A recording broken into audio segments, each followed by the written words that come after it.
Scary sounds. Don't mind it. They're having fun out there. Don't mind them. I like how not even all of this is like dispersed yet.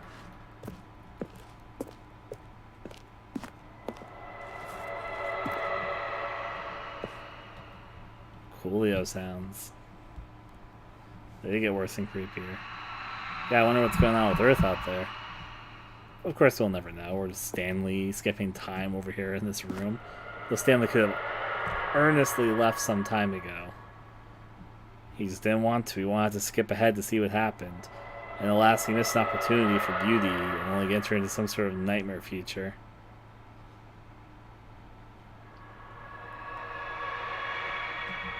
Alright, skipping time again. Don't mind me. Oh, hey. Ah, the button. We broke it. We skipped time for the last time. I mean, it's daytime. There's that.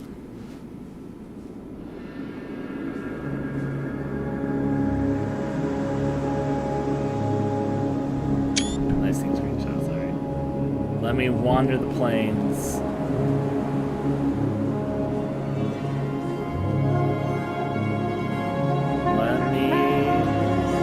I think it's gonna fade me out at any point. I want to go. Let me go in one direction and find my own symbols.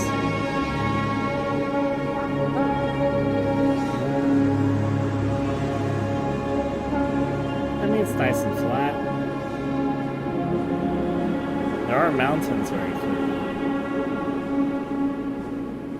Don't mind me, just wandering. Rip to the plants. Yep.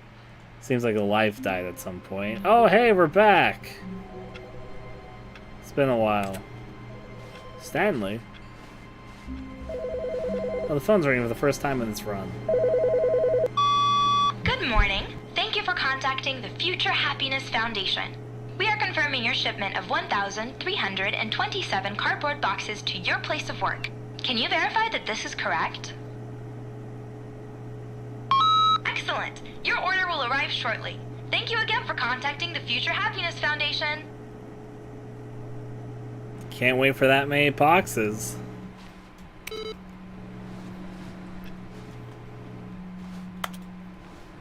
I'm gonna get one of the endings on the normal path that you don't normally go towards. There's other stuff I want to go for too, and I haven't experienced all the new content or anything. But it's all part of the fun. Just messing with the computers in the meantime.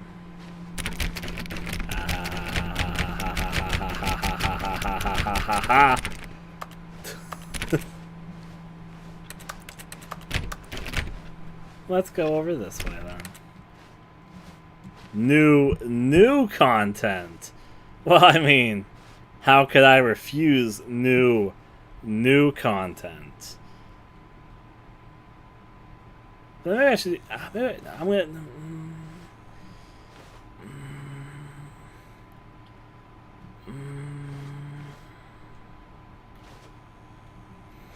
Okay. Oh, good. You notice my sign. Yes, I have something very exciting to show you. Course. 416. Let me guess. Yeah, +1 to the jump button. Oh, hey, skip this. Or maybe it's going to lead to it.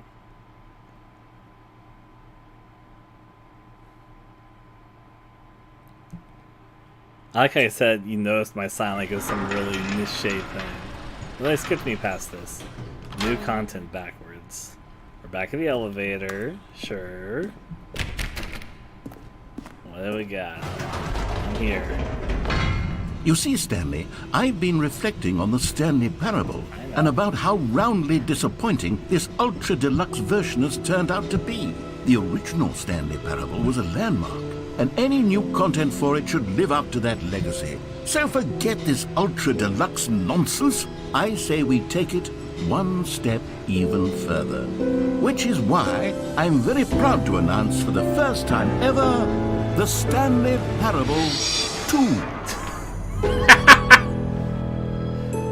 Okay, buddy. The end is... Yes, you see, isn't this far superior to a measly re-release with a few minor additions? Think of all the new territory we'll cover with a fully fledged sequel. An entirely new experience, built from the ground up. Why, there are so many possibilities. It could go in so many different directions. This is what fans have truly been asking for. Sure, buddy. We got that cut out. We got all this here. Sorry, it's giggly. But all the same. Alright, so I guess we're going to play the Stanley Parable 2 now. Anything here? There's like a little scrap here. Testing 2 printers at the same time. Why did they put that there? There's 2. Oh, I get it. There's like a theme of there being 2 of everything. Because there's like 2 phones. Over. There's 2 printers. I'm starting to get it. The end is never the end. It's never the end again. The Stanley Parable 2. 427. The Stanley, because this number is 427. I guess it. 2.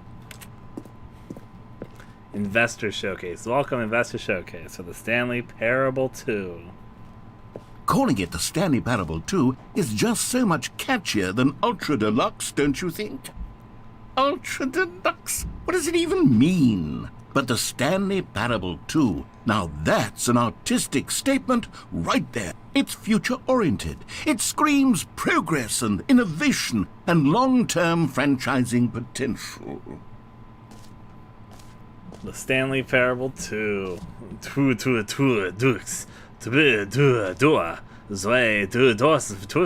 Stanley Parable 2. Taste the sequel. Tasty. Okay. Fun.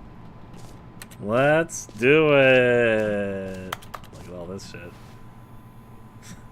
Photos, off, paintings, k8.tj. This is the paint that we've actually seen a few times in the quote-unquote new content. I've noticed it too.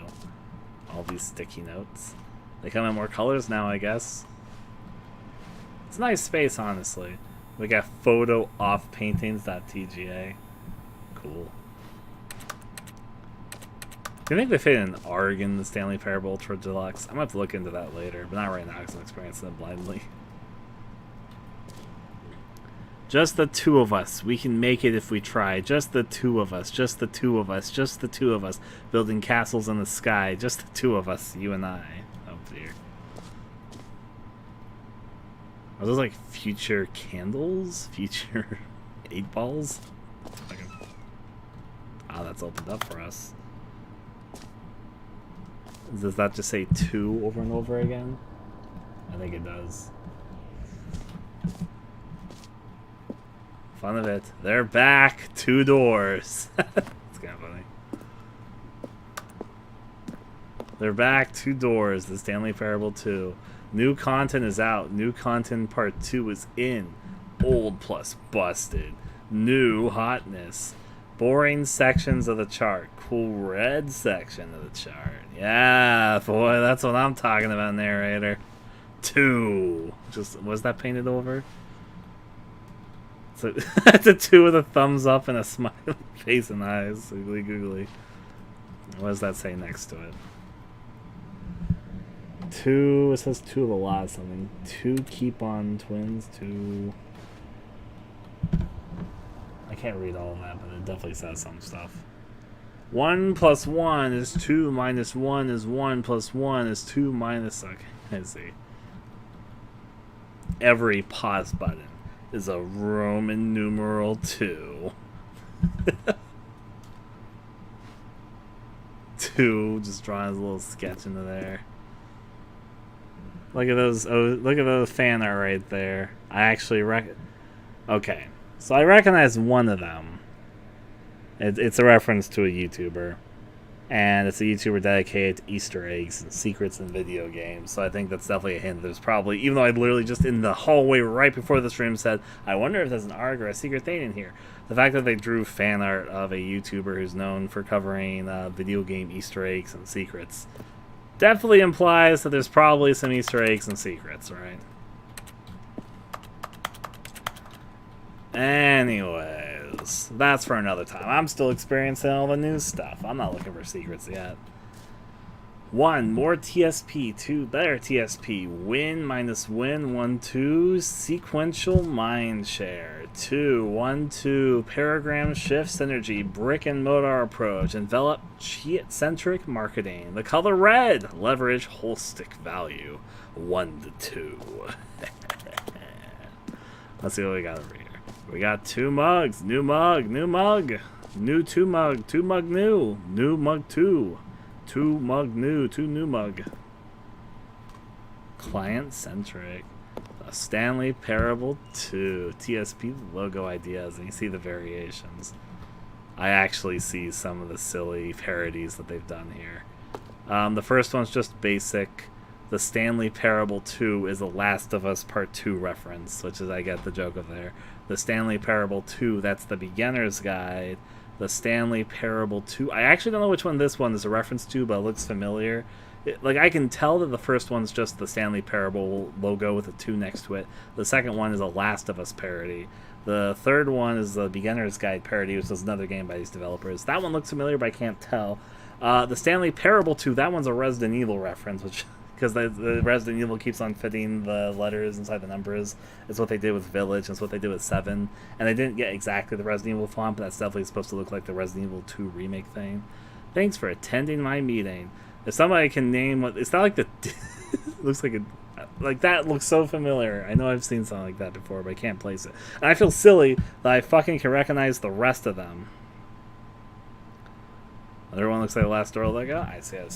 I think what it's specifically supposed to be referenced to is the Beginner's Guide, because they did the logo very similar to that for the Beginner's Guide. But Blair Witch? No idea. I feel proud that I can even tell what I think 4 out of 5 they were going for with those jokes. But yeah. The Stanley Parable 2. The Stanley Parable 2 is going for the other side of the brain this time. The Stanley Parable 2 ferns. More than one. 2 Stanleys. That's okay, that one made me laugh. This is the story of 2 Stanleys. 2 Stanleys sat in their office all day. Shut up. The Stanley Parable 2. Now, to be clear, I haven't quite nailed down what exactly the Stanley Parable 2 is going to be, but let's take a look at some of the features I've been developing for it. I figure that if I can loosely organize a handful of interesting concepts, that surely the game will sort of naturally spring up around them. Oh boy. It'll all work itself out. Game development is much more of a fuzzy magic than anything scientific or logical, really. Oh boy. So let me say this. There is room for the quote-unquote magic you're claiming there. There is room for you to keep... Also, I knows this too right here. Also, birds next to it. There is 100% room for some... I guess you call it room to let yourself do some experimental things. But... you sort of need to know what you're making. What I say, I'm not trying to say there's like a one-size-fits-all way to develop or be creative, because there isn't. But there's recommended things that people have discovered through, years of just creatives finding their own methods. And there's definitely things that that more often than not end in failure. And one of them is you don't know what you're making. You're just making it because you think it should exist. And not saying that can never work, but that will probably run you into a lot of troubles because there's not really a cohesive vision of what you're trying to make.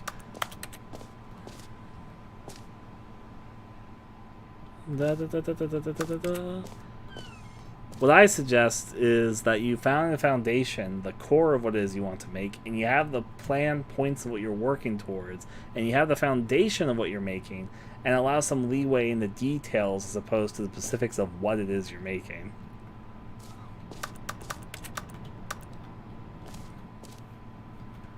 The end is never... yeah, there's the end again. Meeting plan, scrum, design pitch, break, pitch design, number 2, chat.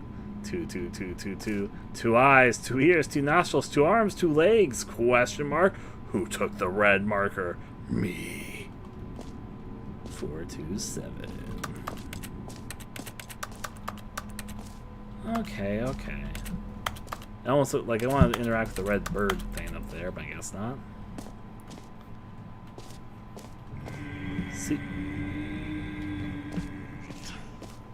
What the fuck? What the fuck was that?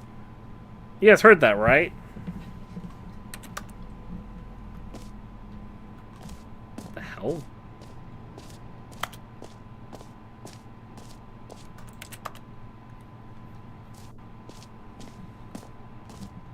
Fuck was that? That it's like it was like a sound of something, and then something's like, dude, I'm disappearing. Eat?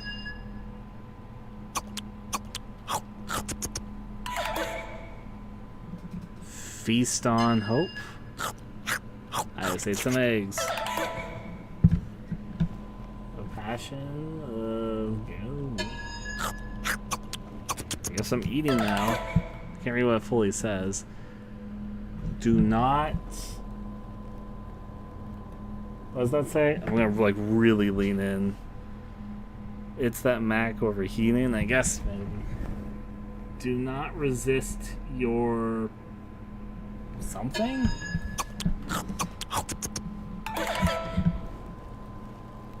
Release or resist to eat. Release to eat, maybe.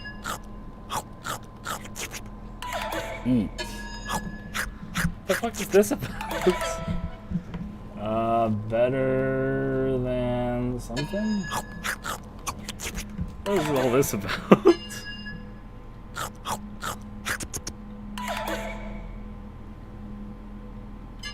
I feel like I'm in the middle of a secret, but I don't know what or why, and I feel like there's probably more to it than this, right?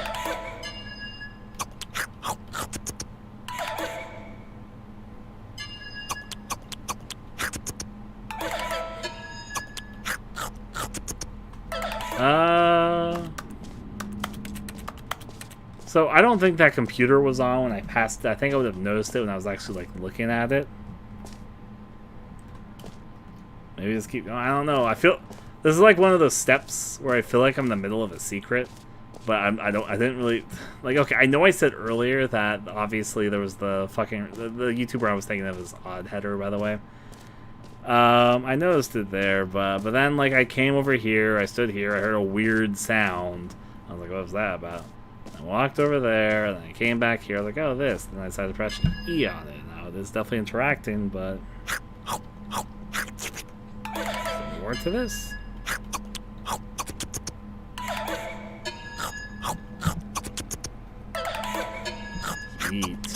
Eat delectable food.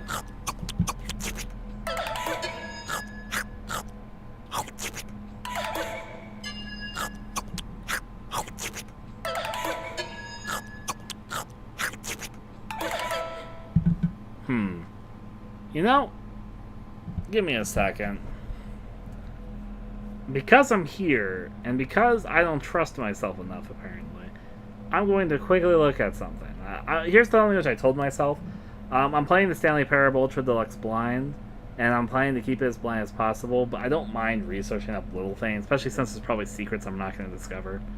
But I stumbled on something. Let's see what other people have said about this. Ultra Deluxe Eat computer. Will that spring up anything? Will anybody know? There's probably other people that stumble on this because it seemed like really simple to stumble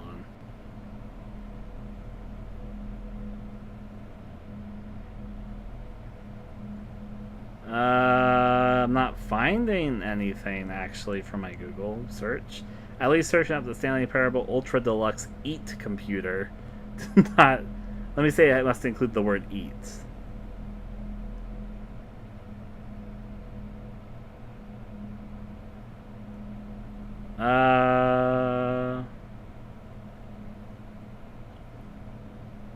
No. Okay. I'm here and I'm curious. Give me a second, I'm gonna check something. Because I'm a person who likes checking things, I'm gonna Alt-Tab for a second. Hopefully it doesn't fucking ruin the game. Let me see. I'm looking for something specific. Is that it? The fuck is this? That's not what I'm looking for right now.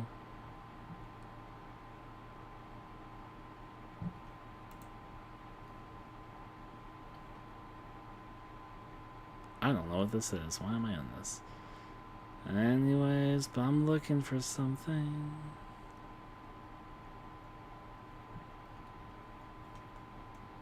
Negatory. Alright.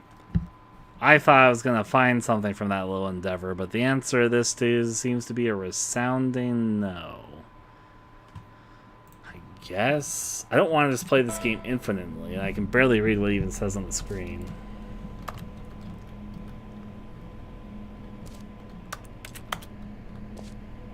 Remember to eat. Delectable eating.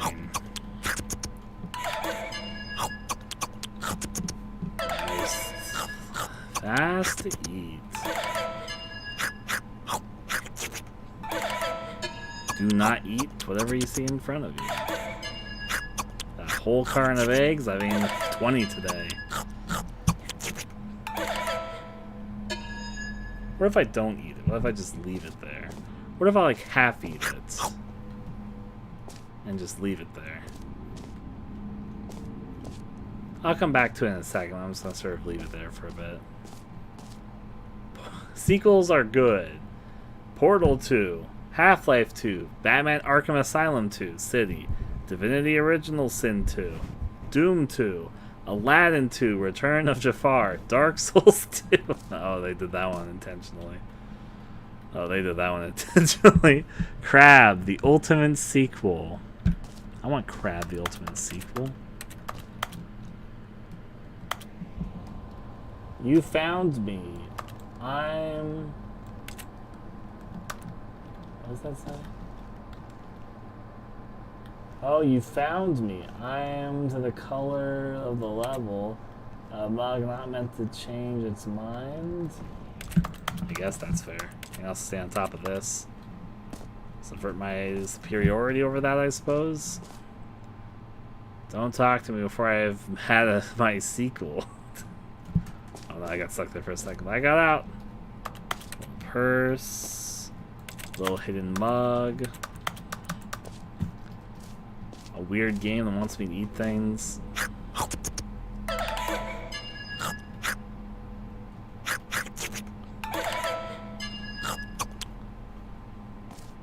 I'll leave that there. And I kind of like it being the apple the most. Okay. The Stanley Parable 2. To the Stanley Parable is the prequel to the Stanley Parable 2 is the sequel to the Stanley Parable yeah, okay. The prequel to the sequel to the prequel to the sequel to the prequel to the sequel. I got it. What is this? 2. Meeting at 2 p.m. Sincerely, management. There's some things I've noticed I don't have fantastic collision currently, but that's okay. It's not the worst thing in the world. 2. The Stanley Parable 2.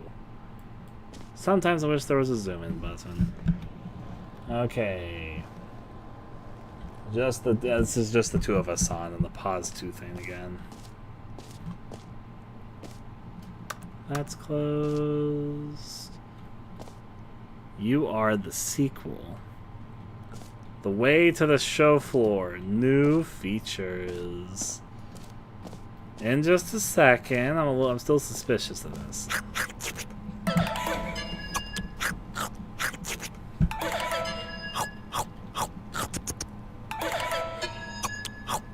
Actually, this is probably like a Stanley Parable Reddit or something, right? I mean, there has to be, right? There has to be.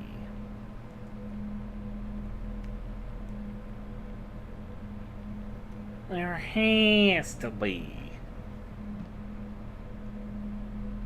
I'm going to the Reddit.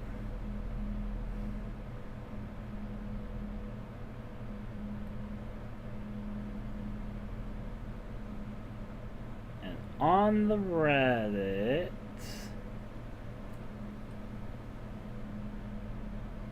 How do you search it? I guess from this. Eat computer.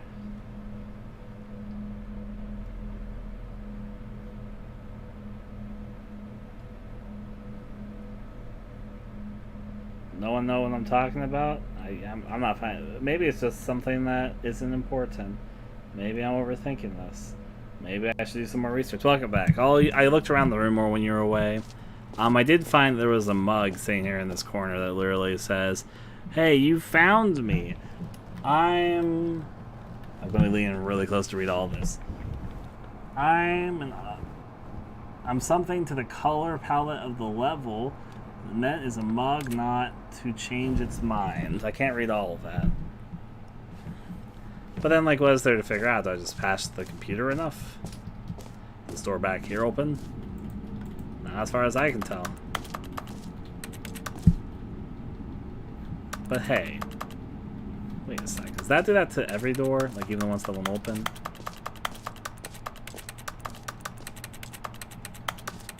For the record, I'm mashing the E button.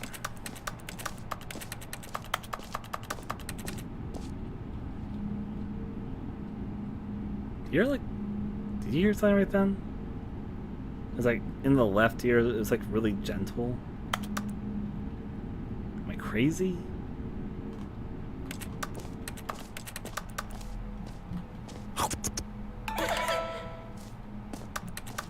I wish there was another like empty door here to test if it had no reaction like that.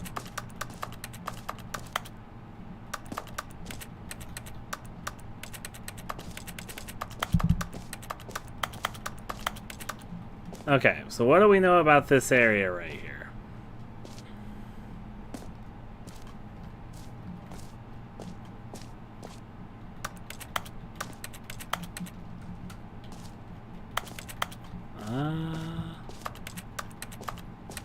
Nothing too much about them, unfortunately. Though what we know about this small little area. Over here, there was a picture of Oddheader, which is an Easter egg secrets YouTuber person. In the room after that, there's this area. There was, when I came over here, there was like a weird sound that played. And you all heard it, and then there was like a thing that whispered something. I think it said 2. And then in this corner, there's an Easter egg or something that says, "You found me. I'm the color of the level. It's a mug, not something to change its mind." Like a little hidden mug here over where I heard the sound. And then on the other side of the mug, there's a computer that you can for some reason interact with and eat stuff. Honestly, all pretty bizarre. And it definitely feels like it's tied to... There's also this red duck like phone that now I'm looking at paying attention. I can actually tell it's a phone. I thought it was a bird before. All 3 of these things are all centralized around like this one little area, and it makes it feel like there's more. There's also notably a door right here where if I get in front of it, like I just can't do. I can't do my usual interact thing.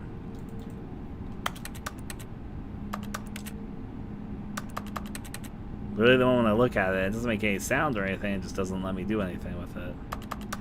I vaguely feel like I hear something when I stand by it, but it 100%, like, if you know what, like, my senses are going off, there's a secret here, but I don't know if I'm clever enough to figure this out. Also, I haven't seen anyone else talk the fuck about this. At least searching up the terms I have. Maybe, fuck, is there like a Discord? I don't want to leave this in case this is anything interesting, but also I'm not sure if I'm clever enough to figure it out. Let's see, is there a fucking Stanley Parable Reddit? Or Discord, excuse me. Discord would be a little more responsive than trying to go through a Reddit thing for something like this. I'm on my phone right now if you're curious. Crows says, join our Discord at, sure, I'll join your Discord, Crows. I'll accept the invite, read the rules, choose the roles, bonus announcements, got it. Okay. Rules and infos. Do not spam, do not advertise. I'm just reading the rules. I'm just like skimming them, don't mind me. The contact moderator, the links, Crows, Twitter. And there's a link if you want to invite other people, role assignment. Okay, I guess I'll go with that.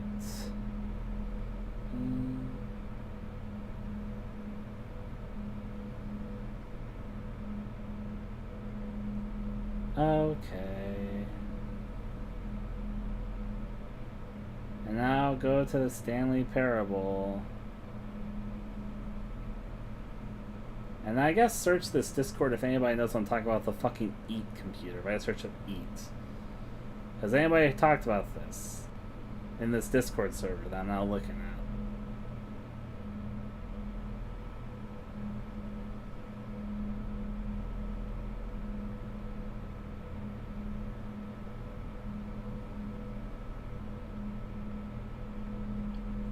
Eat an expo, click on monitor.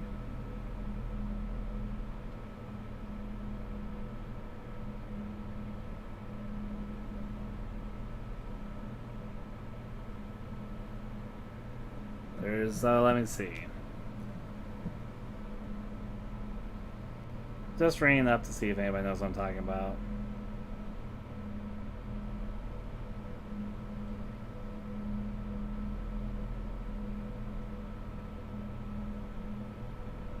Okay, so I'm going to actually just ask if I can't find anything in a second. Did anybody say anything about the thing?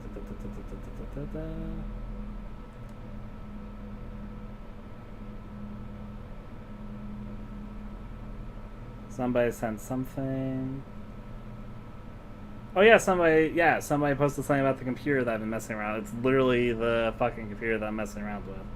I'm gonna click play on this video. I'm gonna see what they're talking about.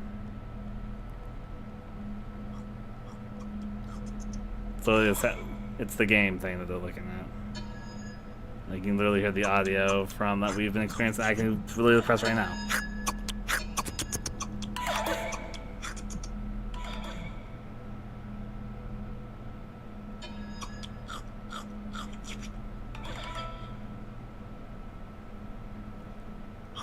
Let me get to the end of it. Well, somebody else found it yesterday, I guess. But what is there anything more to it? There's a few other odd things about this one area. People are I've noticed something about people talking about bucket, but I'm not gonna try to spoil myself too much. I just want to know about the computer that's right in front of me.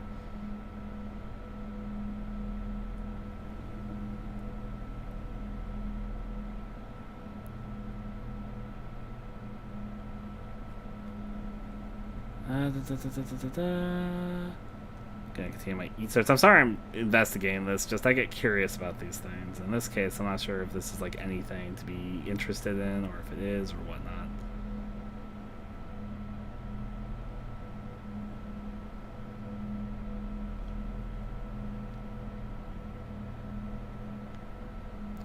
I'm also gonna pay attention to audio. I'm gonna stand in front of that door again because I'm kind of curious.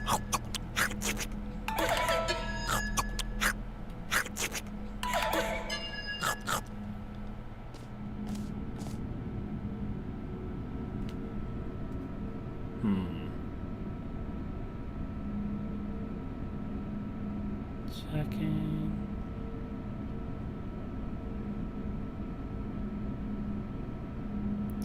I'll just ask. I'm in the Discord to ask. Question.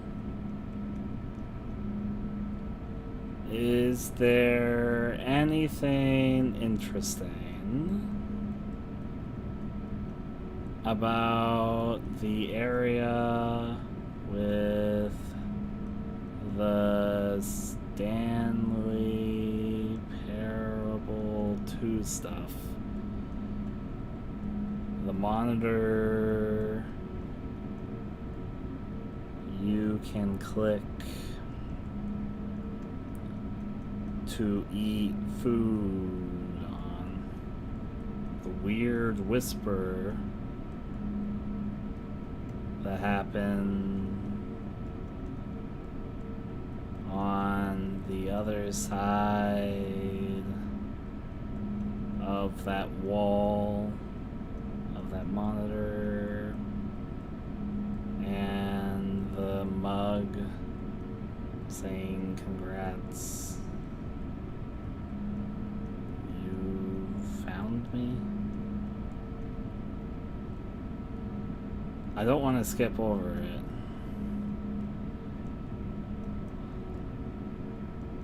Skip over it as it feels like something things here. And the door nearby.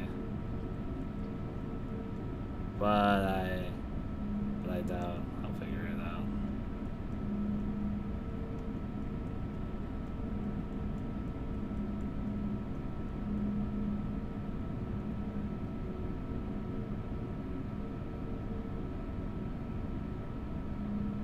Okay. Asked my question.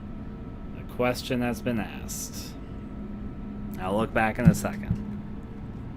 It feels like there's something here, but like, and I don't want. I'm sorry, you guys. I just made you look at the wall for a little bit. Just I was asking.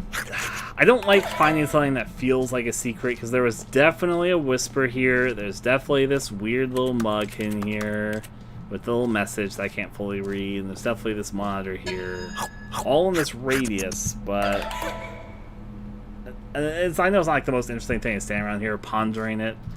Like, can I get like a drink? Mash everything around me. I asked the question. Let's see if there's an answer in a second. Until then, I guess I'll just fucking mash my way through here. Don't mind me. I'm just a raving lunatic, Stanley, from the raving lunatic Stanley reality. Don't mind me. Let me in. Let me in.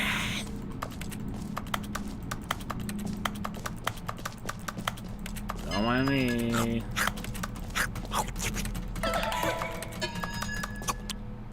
EAT. No. Won't anyone let me into this? Alas, alas, alas.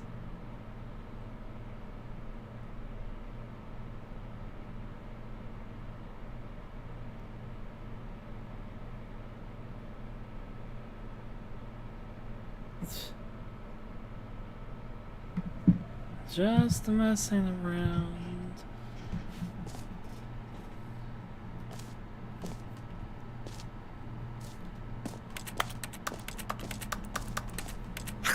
I mean, I'll mash this for a second.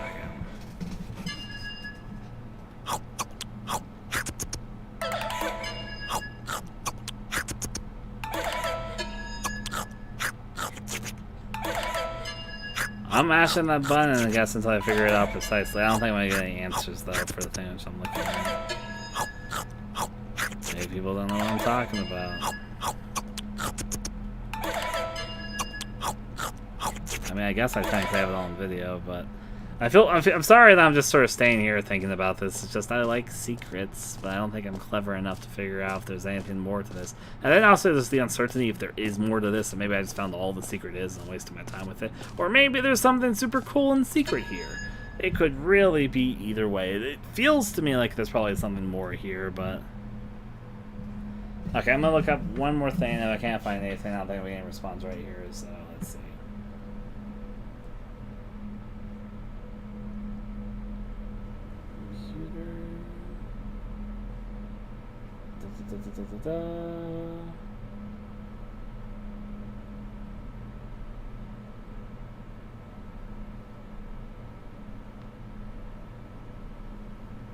Let's see.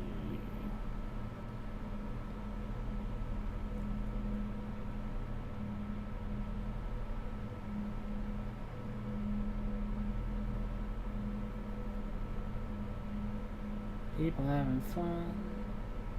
I'm not really sure I'm gonna get a proper answer.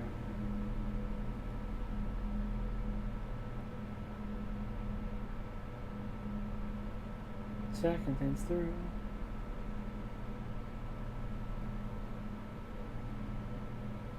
I'm waiting one more second to see if the person's typing's responding to me, but no, they're not. I didn't think they were. Okay, so this is a secret. I'm sorry to have wasted so much time here. I don't know. I don't really think I'm going to solve this cleverly. I don't think I'm clever enough to figure out what if there is more to this, what it is at the moment. Outside of mashing E on this, that makes all the fruit fucking go away. Which in itself is kind of neat, I guess, but it's like, I'll take a single bite and be on my way. Nothing there, nothing here. I'm moving on. This way to the show floor. I'll go backwards to check one more time if this door isn't like closed behind me. New features. We got two new features. We got an audience. New content. New content on a bus even. That's actually kind of weird, but interesting. I want to see how far I think I can go. Let's see, before I think they will not let me go further anymore. Ooh. Can I like go back right now? I just want to make sure I'm like not already sealed out of it before I try going forward. My next series of attempts is can I go forward and then go back to it and see if something changes. Notably, and this is 100% notable, most of the time in the Stanley Parable, they shut you out from going back places. Like, okay, this is actually something that's stupidly notable because, like, even in over here, they do it in Stanley Parable all the time. If there's nothing to do, they'll shut you out from putting, like, a door that closes behind you. And those happen pretty regularly in the Stanley Parable. But notably, this is a little bit different. They'll let me go quite a ways back. And I don't really know why. Why would they make you... I'm sorry, I'm so invested in trying to figure this out. But I'll think about this. The fact they let you go forward so much before you go back, even. There's just like a 2 back there. That's kind of comical. Moving on forward. Don't mind me. I'm checking out a place for destiny. I was also just checking this. But, hey... I'm a person who gets intrigued by these things, and I don't really expect much.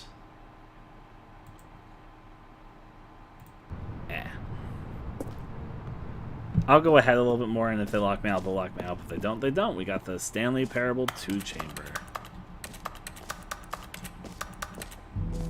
Here we are. Go on. Try out some of the new features. Alright, so we're locked out of that. That's okay.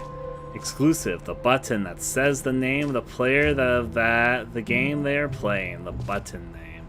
The Stanley Parable merch. Okay, we got a little fucking code thing. I'll fucking scan your QR code. Give me your second. I've got literally my phone right here. I can do it. Do this. Flip the camera around. Web page. Take me to the web page that code is related to. It takes me to the StanleyParable2.com. Taste the sequel. Now in Expo Hall 2. Learn more. Welcome to the official website of the Stanley Parable 2. A sequel, huh? Watch our helpful, informative video to learn more about the Stanley Parable and what the journey of becoming a sequel is all about. The Stanley Parable sequel. There's a video. In fact, I'll fucking... Fuck, this is like part of the experience. Also, it's like a really easy to remember URL. Give me a second. I'm gonna fucking open this up for you guys to see.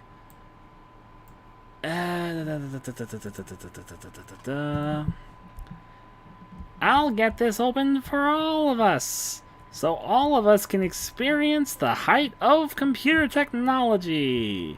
And there's myself for a second, because I want to get to a point. So, it's literally the Stanley... In fact, let me get the URL, because I got it open literally in the other tab. It is StanleyParable2.com, so... StanleyParable2.com. Here we go, and I'm going to screen share with you guys so you can see what it is I'm looking at. There's a video here, which is probably the reason why I'm transitioning to this. The Stanley Parable 2. Here is this screen. Hello, Stanley Parable 2. Taste the sequel. I pressed taste. Now in Expo Hall 2. Learn more. Learn more. It's about the Stanley Parable Ultra Deluxe. The Stanley Parable 2. A sequel, huh? Watch a helpful and informative video to learn more about the Stanley Parable and what the journey of becoming a sequel is all about. The Stanley Parable sequels in you.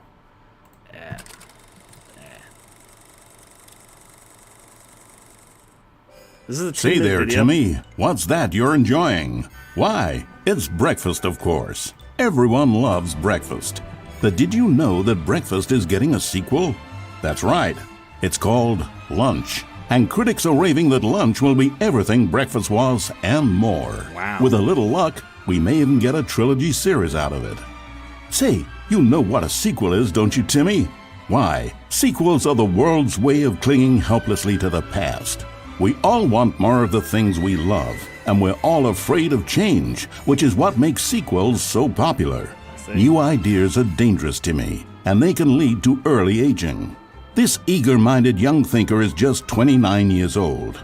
That's why we have sequels, to keep us couched in the familiar and the comfortable.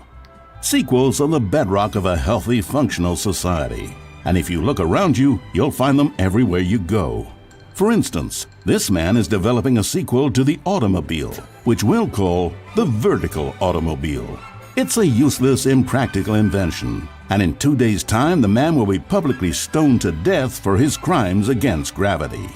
Not all sequels are heretical nonsense, however. Here's the man who invented breathing, which is the sequel to suffocating and dying a slow death. Even your parents are getting a sequel, Timmy. Their names are Rob and Jessica, and they'll be taking care of you once your original parents are sent back in time to fight a secret war for the government. Sequels can be very fashionable. This young woman is wearing 5 shirts at once, which is the sequel to wearing 4 shirts at once. Look at Becky over there, wearing only 2 shirts at once. Get with the times, Becky. In fact, there is only one single thing in the world that isn't a sequel. It's this. We don't know what it is or why it exists, but it's the prequel from which all sequels are derived. And just like everything else, the Stanley Parable is getting a sequel too. We all know, of course, that it was your favorite game as a child. Don't you remember those long, lazy afternoons you spent playing the Stanley Parable? Watching your precious youth fritter away hour after hour. We've all wasted our childhoods in one way or another, and you were fortunate enough to get to waste yours on the Stanley Parable. But the Stanley Parable came out years ago, and you're not a child anymore. You're a man, which is like the sequel to a child. And as a man, you want manly things like taxes and cheating at baseball. You need a man's video game, Timmy. And that's why the Stanley Parable 2 will be perfect for you. It's as manly as video games can get. And if you don't believe me, let's look at the burly hunk of a man who's responsible for the game. Here he is, hard at work. His name is Gregory 8-Pack, and he's the cutting picture of raw, virile masculinity. Gregory is what we call the ideas guy, and he has the most important role on the team. The ideas guy tirelessly comes up with interesting concepts and then hands them off to the rest of the developers for the relatively simple job of turning those concepts into reality. For example, he's the one who picked up the phone and declared, "Someone ought to make a sequel to the Stanley Parable." Good work, Gregory. Go ahead and take the rest of the day off. With the hard part out of the way, work on the game can now begin. The game's developers must answer a simple question. What makes a sequel in the first place? Well, it's simple. Sequels are an opportunity to correct the mistakes of their predecessors. We've all made mistakes, and we've all caused harm to someone we love in order to cover up our mistakes. When developing this particular sequel, it's important to start by thinking, what mistakes did the original Stanley Parable make? Well, first off, most of the pornography in the original game was stolen or pirated, and it's time we paid the licensing fees fair and square. Second, the Stanley Parable was catastrophic for this man named Leroy, whose personal information, including home address, social security number, and bank information, were all displayed prominently in multiple locations throughout the game.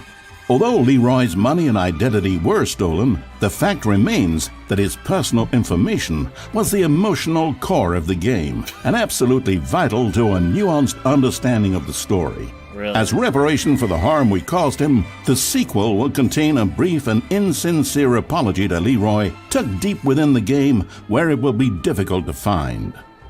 Finally, the Stanley Parable made the mistake of leaking too many government secrets about the nature of the Time Wars. Without these intricate details of specific military tactics, the story is likely to make very little sense. But we've decided to remove them from the sequel in the interest of helping the state's efforts. We'll get to you yet, Time Dracula. Now then, it's time to set about constructing the Stanley Parable 2. Game development is a difficult and complex art, one which can only be fully understood by this race of hyper-intelligent child soldiers bred in laboratories. They begin by studying the original Stanley Parable. Here it is in its raw, untouched form, a specimen of technological perfection. I don't know, so Time to Stanley exploit Parable it for looked like. profit. We begin by adding jokes. The Stanley Parable was most widely known for its stark lack of humor, bucking all conventional industry wisdom. It was a bold artist statement that its developers stood firmly behind. But in 2022, it's impossible to reach even a single consumer of video games without jokes of some kind. So very well, jokes it'll be. During its development, over 500 kiloliters of comedy will be funneled directly into the core of the Stanley Parable 2, creating jobs for hundreds of machine operators and producing 30,000 tons of pollutant chemical byproduct, which will be pumped directly into local lakes, rivers, and beautiful nature reserves like these all over the country. Another common complaint of the Stanley Parable is that there wasn't enough gameplay. And so for the sequel, its developers have gone to great lengths to fix this problem. Here we can see gameplay being printed onto sheets. Every video game contains as many as 1,000 sheets of gameplay, and several of the largest games ever made contain close to 1,500. On mobile devices, the gameplay sheets have to be printed smaller. For the Stanley Parable 2, as many as 35 new gameplay sheets are being printed, each of which must be delicately massaged by the hands of a child before being added into the game. This man is stealing gameplay sheets from the factory, which he likely intends to use for a personal project he's been developing in his spare time. A good public stoning will cure him of that inclination. Let's check on Gregory real quick. Ha! Still recovering from a hard day's work. Don't you move a muscle. Next up, it's time to blackmail the press. In a competitive market, blackmailing your local journalist can be one of the most effective methods of creating word-of-mouth buzz for your sequel. In fact, blackmail is the currency of social progress. From your neighborhood grocer to the teacher at your school to the man who helps you steal HBO, everyone responds to blackmail. And if you've never done it before, it's easy to practice at home on your friends and family. Simply follow the instructional pamphlet that your teacher hands out after the end of the film. And finally, there's one last tool at our disposal for making the sequel feel fresh and exciting, and that's packaging the game with collector's edition merchandise. If you order the Stanley Parable 2, you'll receive this cow's egg. A single egg will produce over 1,000 cows, which are, of course, the sequel to pigs. And there you have it. Everything there is to know about producing the Stanley Parable 2. Of course, you may know that there is also a game titled The Stanley Parable Ultra Deluxe. So which game is the true sequel to the Stanley Parable? It's an excellent question, Billy. One which the child soldiers have been working round the clock to come up with an answer to. And after many weeks of diligent research, the conclusion they've reached is, who gives a shit? All that matters is that it's more content for you to cram down your insatiable gullet. You don't want thoughtful and nuanced answers to complex questions, Billy. You just want to eat bubble gum and cheat at hopscotch. So get out there and consume. Do your civic duty and bully your parents into buying you every version of the Stanley Parable 2 on every platform. Tell your friends to bully their parents as well. It's through community efforts like these that the world comes together in harmony and connection. And it's only through this connection that we'll defeat Time Dracula once and for all. Don't let the time-traveling vampires win. Buy the Stanley Parable 2 and pledge to support all sequels for today, tomorrow, and into the great unknowable beyond. Thank you, Stanley Parable 2, in memory of Billy. Okay, that last part got me.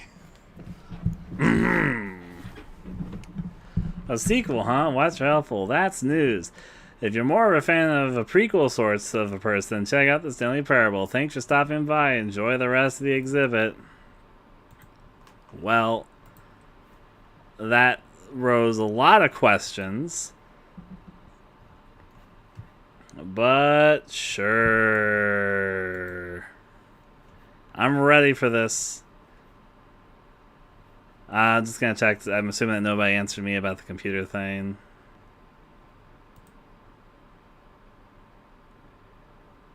Yeah, no answers about the computer thing. Let me double check just to make sure.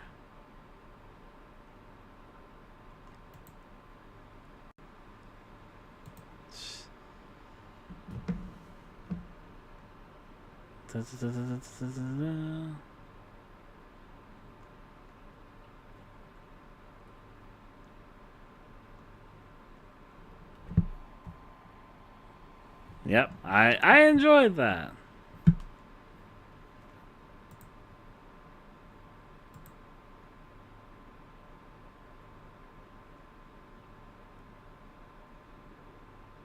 Okay. Yeah, there was no answers to the thing which I asked. I just wanted to make sure that nobody had answered it while I was watching that. I'm giving up on them, anyone knowing what the computer thing was about. Let's continue playing for the preparation for the Stanley Parable 2. That sounds enticing.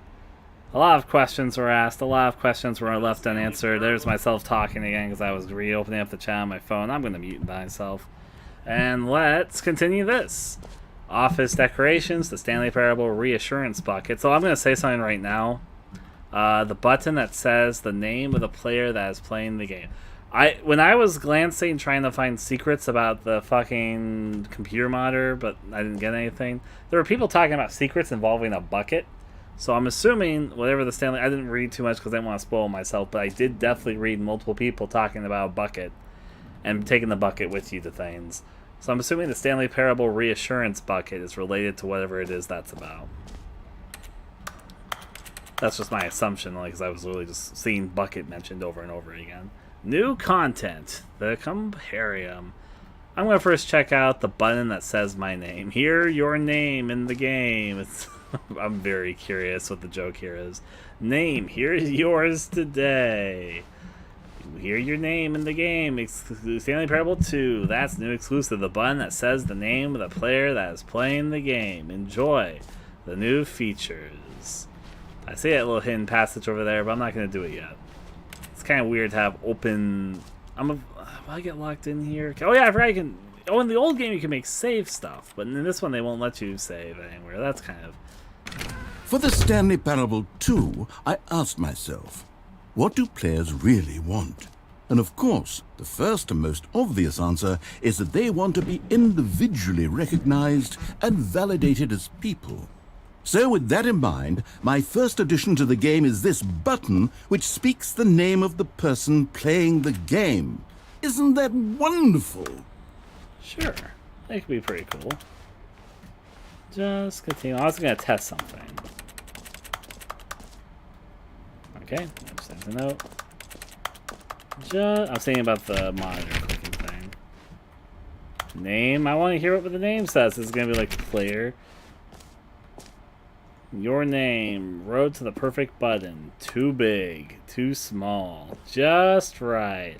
Actually, I would say I prefer a little bit, but somewhere between just right and too big. I know it's like a Goldilocks thing. We're going to ignore that. We're going to experience art. So don't mind me as I go over here for the button that says the name of the player that is playing the game. Sounds great to me. Just checking everything before I get there. Alright. I'm curious. Fucking... I was about to say something, and I wasn't going to make it a Breaking Bad reference. But then, when I was about to say it out loud, I realized it was a Breaking Bad reference, just I wasn't trying to. I was about to say my name. Oh, no. Jim. Sorry, I should have clarified. Right now, the button only says the name Jim. But of course, in the final game, this button will say your name, whatever name that is. Sure. Here, let's have you role-play as Jim to really simulate the full experience of this feature. Just play along. I promise you'll love it. Here's the thing. Okay, here we go. Let's take a deep breath, clear your mind, forget whoever you are, and simply become a person named Jim. I want you to imagine yourself living as Jim, sleeping and waking as Jim, falling in love and being heartbroken as Jim, seizing all of the world's possibilities as Jim, and as Jim watching your dreams crumble into dust. Do you feel it deeply? Are you really, truly Jim right now? If so, then please step forward and press the button.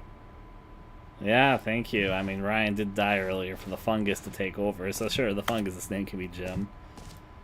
But I was also going to say with this is that earlier when we were walking through the main path on all the whiteboards and there was the fucking slides that had graphs on them, one of the monitors said that one of the employees' name was Jim, and I remembered that immediately when I heard them say that. Jim. Yes! You see? What a thrill! What a rush! That was you! The button described you. Do it again. Do it again. Jim. It hits even harder the second time. If this were the only new feature in the Stanley Parable 2, it would still be worth the money. Oh. Let's take a break from the Jim button. I'm too emotionally drained from all of this personal validation. Wow. Whoa there, cowboy. Sometimes a person can be too much Jim. I'm putting the Jim button away. Otherwise, soon you'll start to lose all sense of who you actually are. Jim. Oh no, I'm not Jim anymore. They took it from me. Hey, how's it going? They won't let me be Jim no more. Continuing this way though. Alas, they took my Jim away. Wrote to the perfect button. No.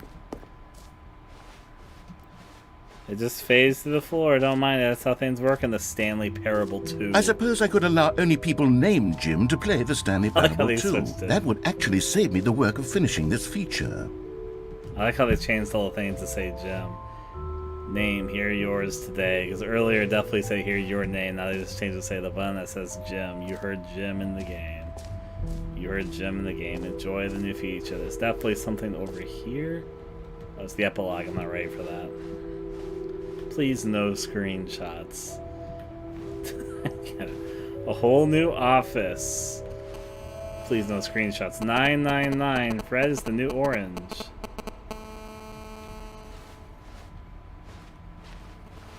So this 100% made a buzzing sound. It's very obviously 666 upside down. What if I take a screenshot?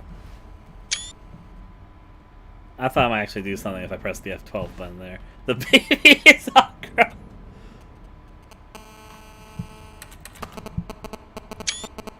Is that Morse code?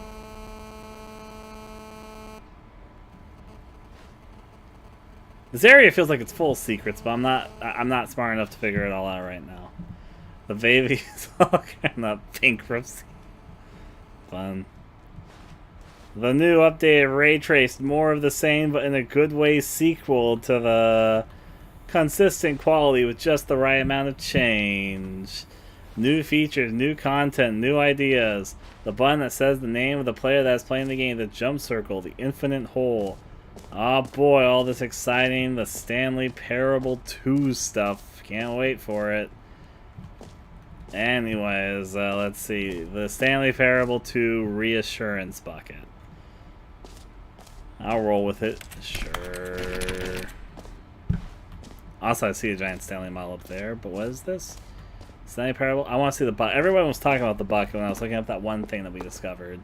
So I'm assuming this bucket's tied to secrets. A common complaint of the Stanley Parable was that it was confusing and paradoxical, that it engendered a chaotic sense of reckless despair in those who played it. Well, I am happy to say that after much consideration, I've engineered a clever solution to this fundamental problem with the game. It's the Stanley Parable Reassurance Bucket. You see, Stanley, anytime you're holding the bucket, a sense of calm and ease will fill your mind and your heart. It's true.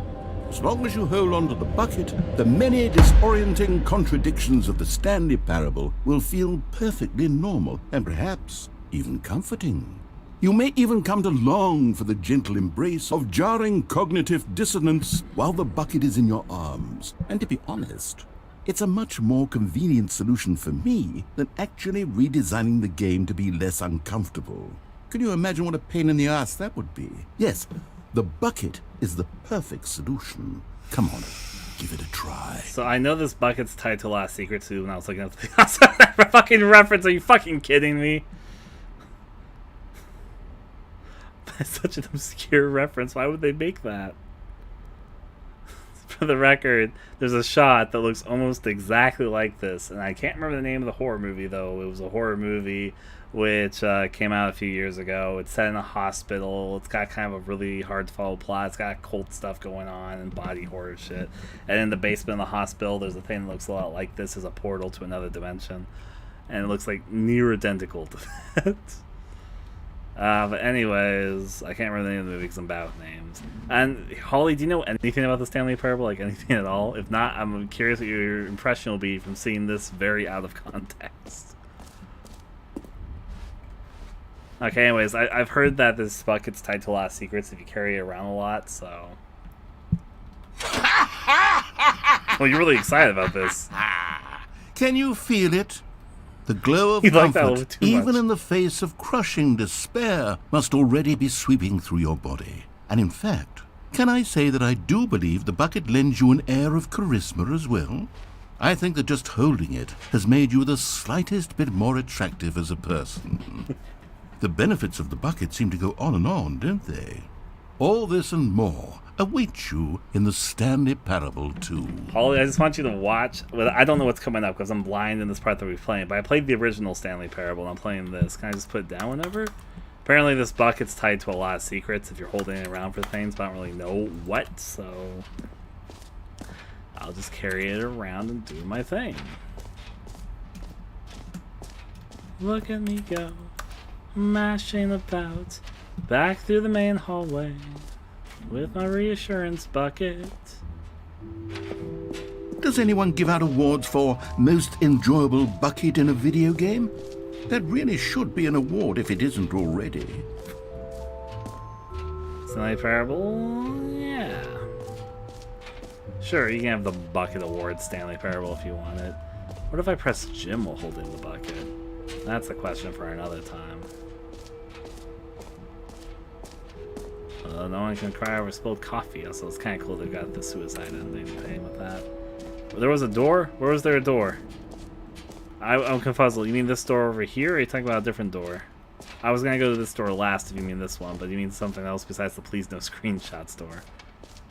Was it like in here? Door? Door?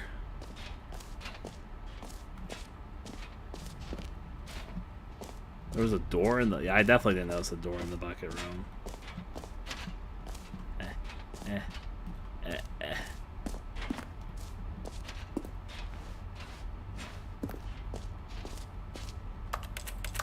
This? It does look like a door. Is it a door? I don't know what this is. Like, it looks like a door 100%. Is there something like that on the other side? No. It definitely looks like a door. Maybe it's tied to something, maybe it's not. But you didn't notice it. I did not see that at all. Continuing my bucket this way for the Stanley Parable 2. Taste the sequel. Stupid. Alright. Let me first, I want to see if this bring this over here does anything. Sniff, sniff. Collectibles. Achievements. We'll talk about that in a second. New features, new content.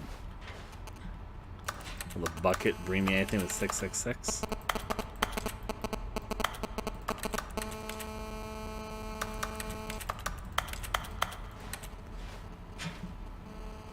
The improvements. The work was put in. Reap the results. Sure.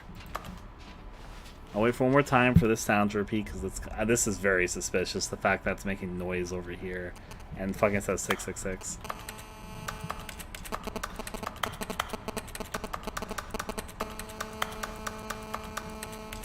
Alright, well I'm done with that. Let's check over here where the next thing is. That's totally Morse code, but what is it? I don't know what the Morse code is saying. The Stanley Parable. There's Stanley. Time for no screenshots for the Okay, I'll be honest, I haven't yet decided on this one.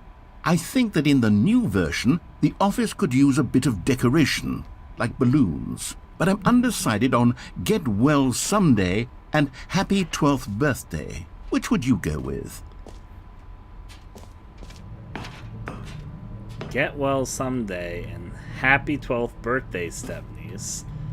Stanley looks very, very excited about this. You know, sometimes when you solicit another person's opinion, it makes you realize that you knew which one you actually really wanted all along. Get well, someday it is. I actually like that a little more. Yeah, Or actually, maybe I should have gone with... No, I've made my decision. We're moving on. Okay, just...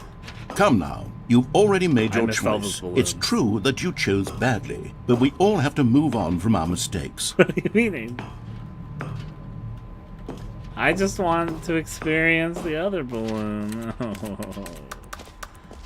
Alrighty then. Beep code. Hidden beep code language. Alright, let's see what we got through here. 22222. There's definitely more over there, but I want to go through here. Oh, we got the jump circle back in this area. I know where we are. The new content. You know jump what? circle. Let's bring the jump circle back for Stanley Parable 2 as well. It's a... Oh, wait. You already spent all your jumps the first time we saw the jump circle. Oh well. I suppose it can just be a nice decorative piece then. Oh no, I spent all my jumps. I didn't even spend most of them. It's because it counts if you crouch and press the jump button. Okay, well, disappointment. Free new plus easy achievement. Get it here. Infinite Jest. David Foster Wallace. Okay, don't mind me. Just looking at the Stanley Parable 2. New content. Exciting. This door probably won't open. Didn't think so. Collectibles. Let's see. Expo Hall 2 guide. Jump circle. This map. Free achievement. The button that says the name of the player that is playing the game. Merch. Settings World Champion. The Stanley Parable Reassurance Bucket. Office decorations. Epilogue. Collectibles. Infinite Hole exit. You are here. The lower level.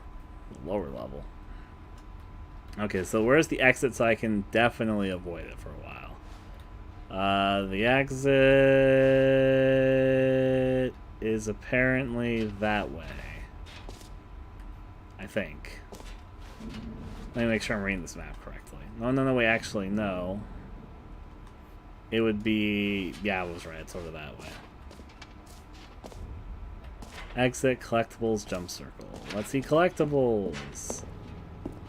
Can you find them? Can you find them? Can you find them? Collect them all. Can you find them? Can you find them? I'll get to the infinite hole in a second. Let me see collectibles. Can you find them? Collectibles. Now it's a real video game. In the Stanley Parable 2, you'll run around gathering up these miniature Stanley figurines. And what's truly innovative is that there will be no reward for collecting all of them. I don't want to stifle the intrinsic joy of watching a number go up. You simply collect all of them, and then you move the hell on with your unremarkable life. Thank you for this opportunity to get Stanley. So, I forget the name of this, but this is a reference to that legend thing, which I believe is from Greek mythology, of the people who are all clawing for a single thing in one of the circles of hell. And it's so stupid.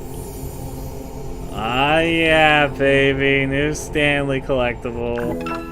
Drop. I got 1 out of 6. Only 5 more to go. Oh, I no longer have access to the universe. Collect them all. Can you find and collect them? Okay. There's that. God, it really is the worst when you collect everything in a video game and then they give you a big fancy reward for it. Absolutely tragic. I see. Alright, free, new plus easy achievement. Hello there, Stanley, with your trophy for the Stanley Parable 2. We'll go over this way. Free achievement. Get yours right now. Pull the lever, receive your new achievement. No more steps. It just works. Get yours right now. Now here's something special. You remember that broken test achievement that got left in the game on accident? Well, I'm developing a technology to simply give you the achievement. Yes. You see, you'll come to this lever, and when you pull it, the achievement will be given to you. It's as simple as that. Sure. Make it into an extravagant machine. Test achievement achieved. Just looking at everything, I like how they modeled it after the old Stanley Parable mod. I guess I'll pull the lever for that test achievement. Okay, perhaps I should have clarified. This is technology that will exist. Right now, the achievement is still fully broken. I'm not a wizard, Stanley, but I guarantee it will be fixed in the sequel to at last satisfy the hordes of ravenous fans all over the world who have been uproariously demanding this feature. Gamers, we hear you, and I promise it will happen.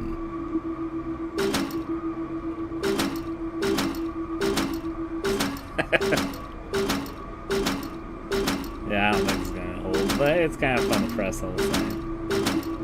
Ah, well. I know part of the joke of the Stanley Parable is that the achievements are, like, outside of cheating, impossible to 100% get. Again, the original Stanley Parable had an achievement where you had to not play the game for 5 years to get the achievement. And this one has the same achievement, but they extended it from 5 years to 10 years. And then, of course, then there's just the achievement that was legitimately not unlocked. I believe it's also in the original game, and then they're just teasing it with the ultra stuff. All the same, all the same. Part of the fun. I'm moving back. Well, maybe if I press this 1,000 times, they'll actually unlock. I'm kidding. Continuing from here to there. I'm gonna go back. No easy achievement for me, even though it's literally what they advertised. That's okay. Give me my infinite hole. I'm going to assume it's not actually infinite. What else? What other exhibits haven't we seen yet? The infinite hole. It won't end. I mean, it does say in Stanley Parable, never the end, it's never the end, it's never the end. Concrete. Something upside down I can only vaguely read. The holy moly. Here's science. Distant space-time. Time-like infinity. Distant future. Hole-like infinity. Distant space-time. Falling. Distant past. Time deeper. Space-like infinity. Opening. Rim. Depth. Infinite. Surrounding area. Hole entrance. Infinity. Alright, we got more hole infinity. Fall. It took me a second looking at this to realize that this is a fucking reference to. That is so dark. The infinite hole. I don't remember the name of it, but this is a prison experiment, which is proven to be psychological torture, so it wasn't really implemented into the real world. And there was a level that was based off of this experiment in Silent Hill 4: The Room, which is where I first learned about it. But basically, there's an observer that sits in the middle with different cells around them, and then the people in the cells can never know if they're being observed or not. Basically, they're told that there is a person that's through the screen that can monitor them 24/7, and there may or may not be someone monitoring them right then, or not. And it's been proven that can have really damaging psychological events and doesn't actually improve. It does not improve rehabilitation of prisoners. The idea behind the experiment was that prisoners would improve their behavior if they were if they had the potential to be monitored without them knowing it 24/7. But through the experiment, it was proven that did not have any benefits to it. In fact, it had adverse effects. So now it's just kind of a thought experiment and a thing which is more known for its failure. And I get the dumb joke with this stupid. They purposely mislabeled everything about the experiment, but the diagram is literally from the experiment. And I feel like a fucking dork that I recognized it. But anyways, the infinity hole chart. Hole, depth, space, more hole. Infinity, falling, more. Science, space, depth. Educational use only. Alright, here we got this. It just keeps going. Wow. They really are advertising this infinity. Stanley, here's an idea that I'm truly fond of. It's never been done before in a video game. This is, in fact, a hole that you can fall down forever. That's right. Infinite falling. You can fall until the end of time, if you like. A stunning leap forward for video games as a medium. Sure. Give me infinite hole. Anything down here? negatory, Captain. I'll go down in a second, just looking around. I'm ready for that infinite falling. Just glancing. They designed it to look like one of the rooms in the normal game. Okay, let's do it.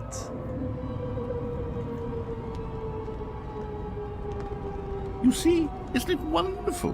One of my more ingenious concoctions, if I do say so. Now then, since you've gotten to see the infinite hole, you can press the teleport button to pop back up to the top, and we can continue onward. Press G to return to the surface.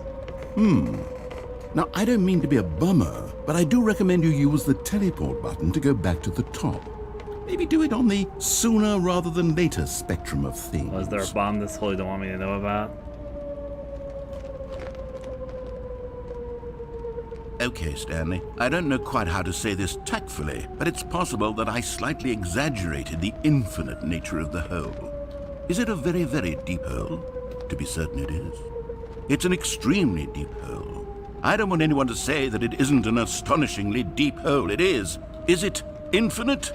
Well, that sort of depends on your definition of infinity. From one perspective, the infinite is merely philosophical in nature. It's more of a... Okay, well, good for you. You found the bottom of the hole. You found me out, Stanley. I'm a liar and a cheat, and you're so clever. Look, I think the issue here is just that you're unusually fascinated by falling. What normal person actually wants to fall infinitely? I figured the hole was as deep as anyone would actually need. Don't you put this on me. Maybe you're the problem. Look, things got a little heated there. I think we both said some things we didn't mean. Why don't we just put all this behind us and agree to just call the hole mostly infinite? If that works for you, then go ahead and press the teleport button to warp up to the top of the hole and we can move on. I'll just be up here when you're ready. It reminds me of a bit in Silent Hill 2, but all the same, yeah. A lot of people throwing cigarettes down here, apparently. They're all in, like, the same position, which almost suggests that's, like, the same person. I was just smoking and then dropping cigarettes down it. Just enjoying my whole time, don't mind me. Oh no, but narrator, there's no G button on my keyboard. How can I ever make it back? I guess I'll just have to be stuck in this hole forever, said the Ryan to the narrator. Yeah, I don't think he's gonna say anything. There's a lot of things I'm wondering if you just sort of stagnated for a while, if there'd be anything to be said or done. But I doubt it. In fairness, that was a very long hole. Now then. Sure. Great. Now, I'm very excited to show you even more of my ideas for the sequel. Oh, for heaven... You see, I was right. The problem is you. The problem is that you like holes too much. Not normal. A normal person would have said, yep, that's an infinite hole right there, goes on forever till the end of time. Don't need to see it all, but not you. Oh, no, no, no, no. You have a weird sort of... That was no sooner. Did the hole seem even shorter to you this time? 100%. I couldn't help but feel like you spent a little less time in there than you did before. I mean, admittedly, I didn't make an infinite hole, but I didn't think it was that not infinite. Well, I suppose once again there's nothing to do here. If you decide you've had enough of the hole, you can hit the teleport button and come join me up above. Sure, in just a second, sir. Just feeling the walls, reveling in them. Had enough? I'm positively thrilled. I really do have so much more to show you and to talk about, and I've had enough of the hole for a lifetime. You know what I'm gonna do. You all know what I'm gonna do. Gosh, how could I have guessed? You're back in the hole. If this starts to become a thing where... Wow. Okay. Yes. I'm starting to become extremely certain that the hole is not only not infinite, but that it's growing steadily less and less infinite. Oh. I suspect that I'm starting to hit the point where it's no longer feasible to call the hole infinitely deep, even by the lax overall standards for accountability and marketing. What's going on here? Stanley, I have no explanation for the uncertain nature of the hole's length. Here, let's try something. Let's pop back up to the top, and we'll see if it gets any shorter. Will it get longer this time? Well, there it is. Yep. The shame of my lie has come to haunt me. Not only is the hole not infinite, but it's barely even a hole at this point. It's more of a concavity, or even a very aggressive divot. How is this still appealing to you? I know you're obsessed with holes, but at this depth, I just can't see this scratching the itch. Oh, who am I to judge? You just do whatever it is you're here to do and hit the teleport button when you're ready to move on. Haha, put me in the kiddie pool, Captain. All the same, all the same. Is the, teleport button not working? Yeah, it's not. You sure? Well, I mean, I really don't have an explanation. It was working just a moment ago. Try it again. Yeah, it's not working. Still nothing? Well, I suppose there is one thing I can do to fix this. I'm out. Goodbye, Stanley. You couldn't bear to be away from the hole, and now you'll get more time with it than you could ever have asked for. It's a win for everyone. You get to be with the hole, I get to do literally anything else. Take care, Stanley. I hope you and the hole have a wonderful rest of eternity together. Thank you, narrator.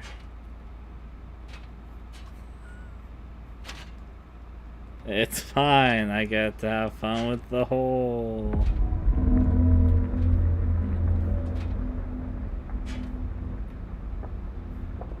What was that sound?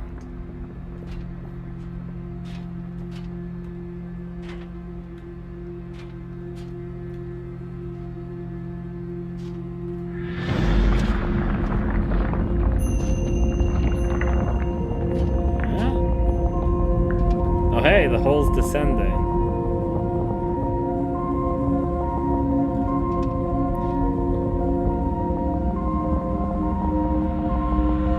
So we're gonna slowly go to the bottom.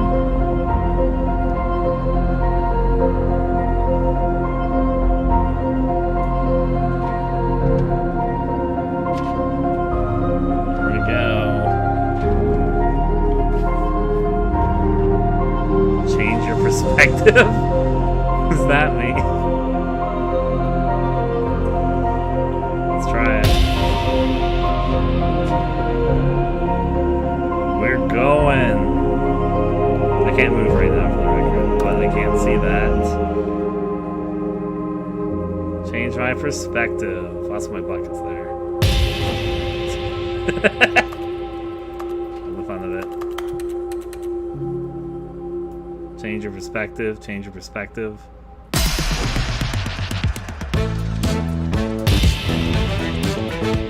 Oh, change your perception, change your perspective. I see. Good. Start going with the flow with them, just enjoying it.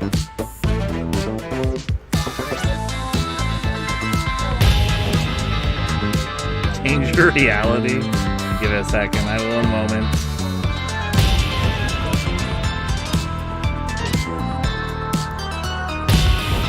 I would change perception, but I think it's going to change the song. I'm going to change my reality in a second.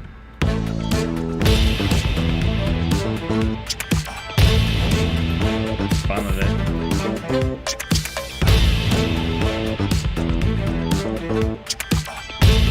I'm just trying to time it.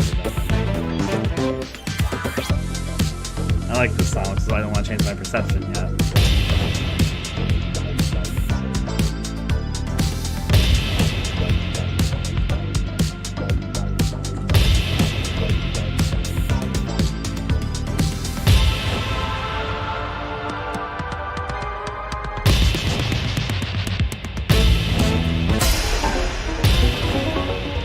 That will change my reality.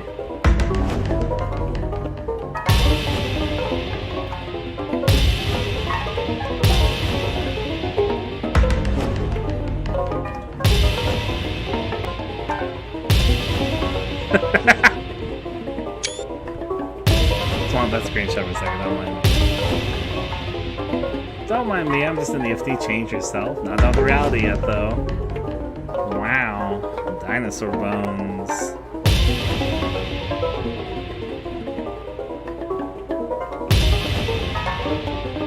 Gonna change my perception again.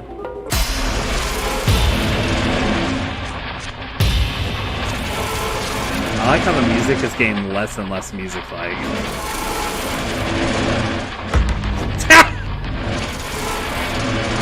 Listening with it. Holly, I'm very curious when you think about the game so far having no context for it. Specifically.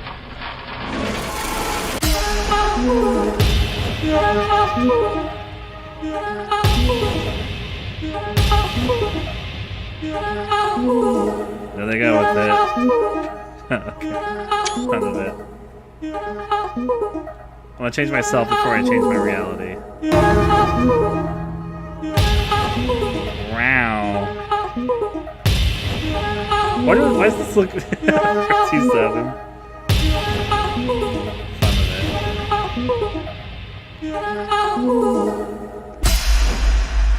My head's stronger. Now you're no longer using up the space of my. Okay, I'm gonna change my reality again. I'll just remember all the key keys and I pressed the wrong key. You're no longer Stanley? using up the Stanley! Stanley! I wasn't done! Oh, good, you're awake. It seems you had sort of dozed off there, drifting away into dreamland. But we can't have that, Stanley, because this hole is just so darn fascinating that I want you to be wide awake for every second of it. You don't want to miss a single moment. So how about if I just pop in from time to time and wake you up to keep you really, truly focused on the hole? From the looks of things, you and I will have many, many years here in this hole, and I'm looking forward to all of them. Stay alert, Stanley. I'll be back. Toodlepip. Okay. Go back to sleep, Stanley. Enter the dream. Let the hole consume. Oh, it's leading me to something. I wanted to experience more with the hole. Can I go back? Here we are. Go on. Try out some of the new features. I'm going back to the hole, sir. I wasn't done experiencing all the hole had to offer.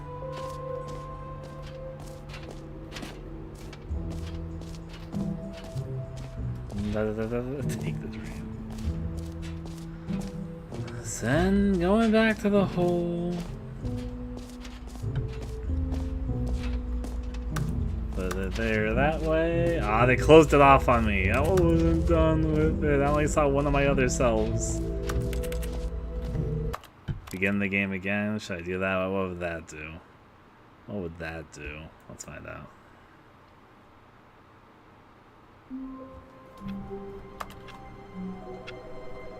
I guess I'm back here. Oh, hey, all the boxes I ordered earlier.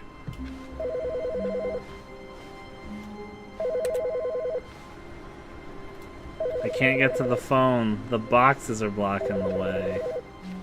Remember last time I agreed to have a bunch of boxes? They arrived.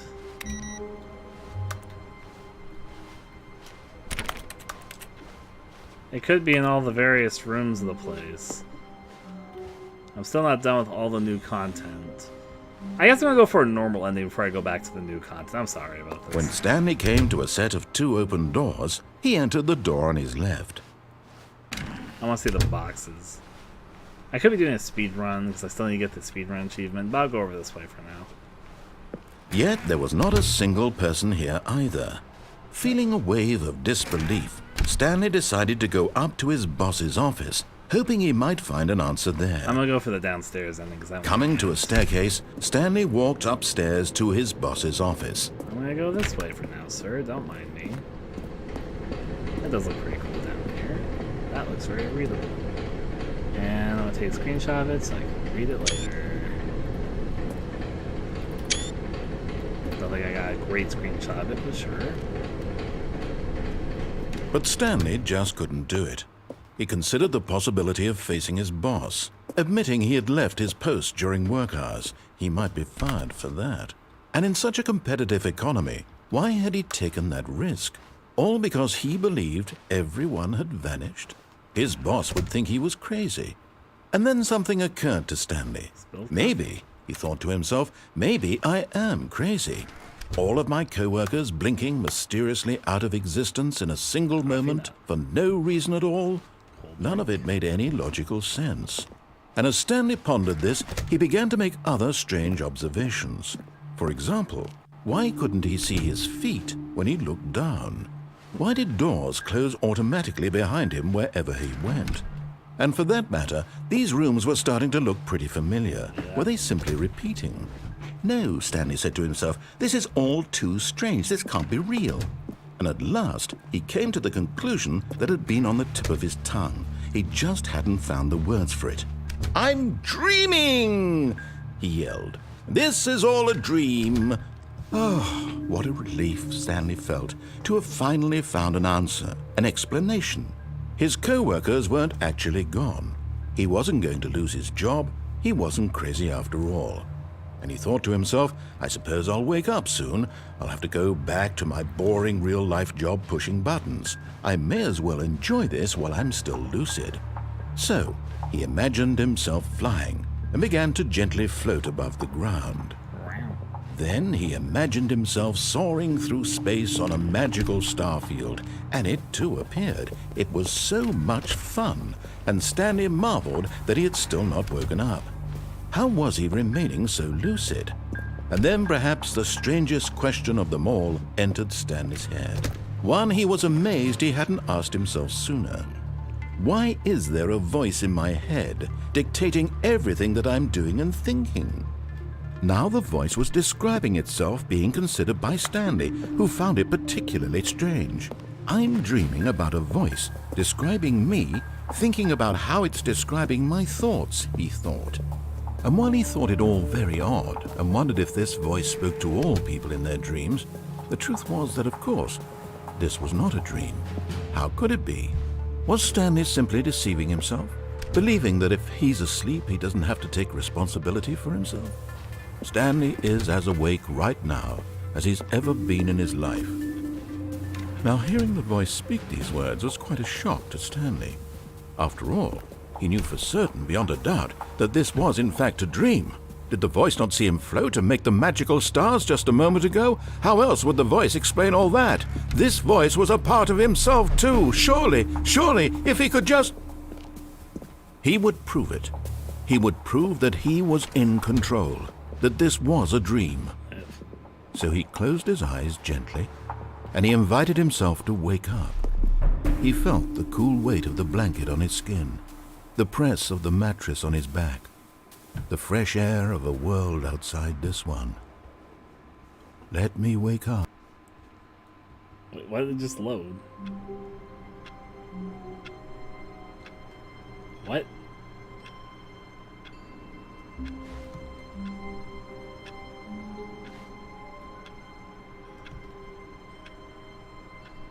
I played the original ending. There was nothing like that originally. What's going on? Hold on a second. What happened?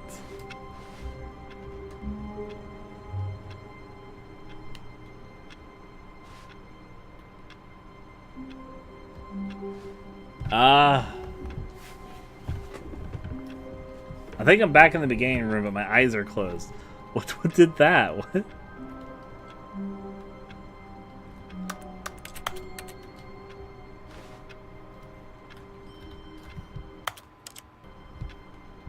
Is this a glitch?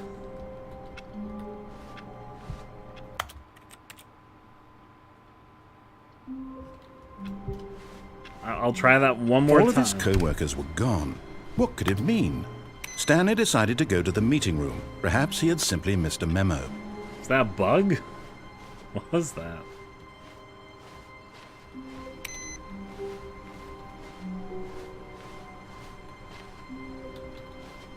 Surname, access, sure. I'm not gonna go check out the new content. I'm gonna try to go back for the ending. When Stanley came to a set of 2 open doors, he entered the door on his left.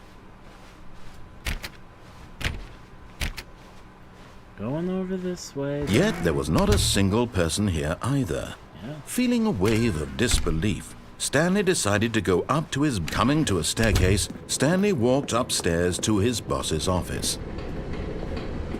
But Stanley just couldn't do it. He considered the possibility of facing his boss, admitting he had left his post during Unfortunately, it work doesn't have hours. to go He through might be this again. fired for But that. I wonder if it's going to lead to And the in same such a thing. If it does, I competitive won't go for it economy, again. But, why had he taken that risk?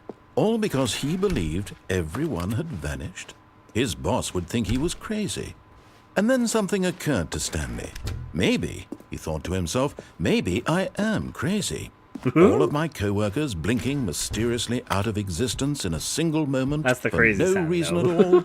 None of it made any logical sense. kidding. And as Stanley pondered this, he began to make other strange observations. For example, why couldn't he see his feet when he looked down?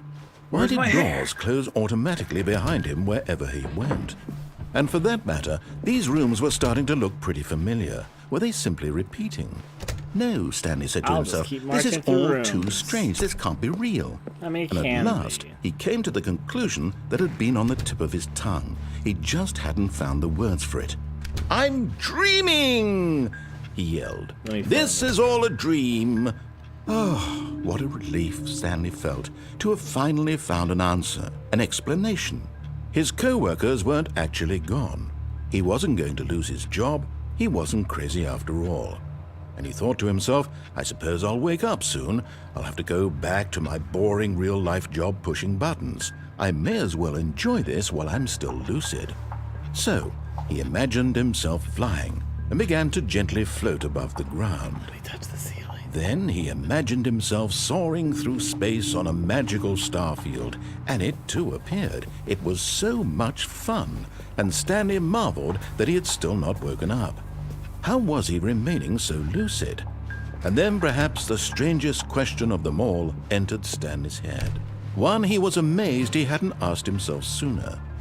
Why is there a voice in my head dictating everything that I'm doing and thinking? Now the voice was describing itself being considered by Stanley, who found it particularly strange. I'm dreaming about a voice describing me, thinking about how it's describing my thoughts, he thought. And while he thought it all very odd and wondered if this voice spoke to all people in their dreams, the truth was that, of course, this was not a dream. How could it be? Was Stanley simply deceiving himself? Believing that if he's asleep, he doesn't have to take responsibility for himself? Maybe. Stanley is as awake right now as he's ever been in his life. Now, hearing the voice speak these words was quite a shock to Stanley. After all, he knew for certain, beyond a doubt, that this was in fact a dream. Did the voice not see him float and make the magical stars just a moment ago? How else would the voice explain all that? This voice was a part of himself too. Surely, if he could just... He would prove it. He would prove that he was in control, that this was a dream. So he closed his eyes gently, and he invited himself to wake up. He felt the cool weight of the blanket on his skin, the press of the mattress on his back, the fresh air of a world outside this one. Let me wake up, he thought to himself. I'm through with this dream. I wish it to be over. Let me go back to my job. Let me continue pushing the buttons. Please, it's all I want. I want my apartment, and my wife, and my job. All I want is my life exactly the way it's always been. My life is normal. I am normal. Everything will be fine. I am okay. Serenity.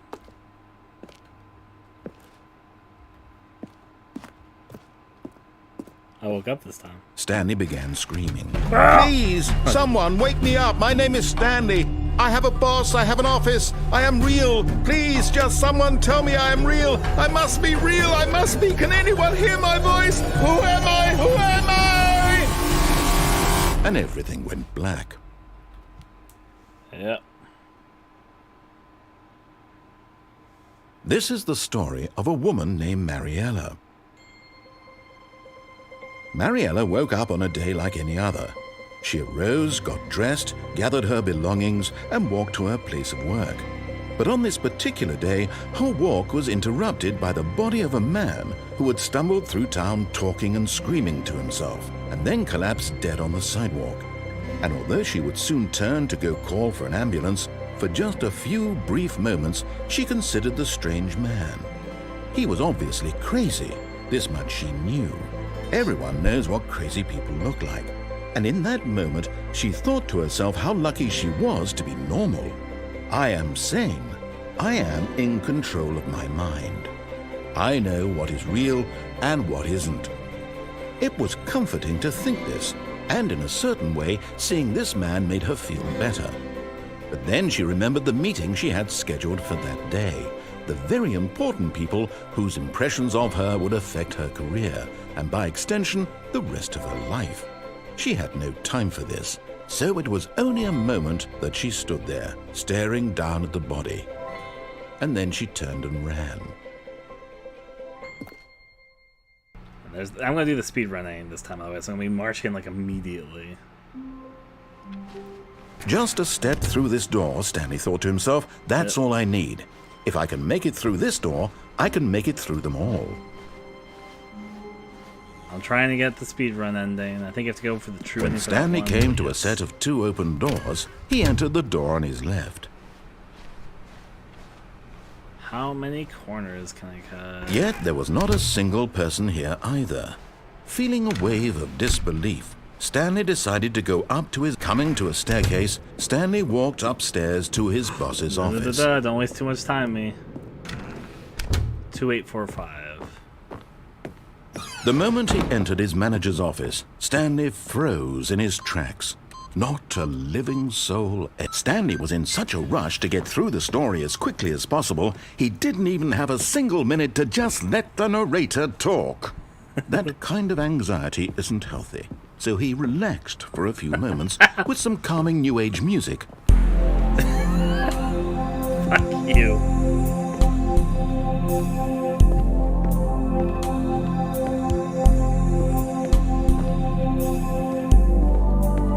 Feeling soothed and rejuvenated, Stanley calmly walked forward into the opened passageway.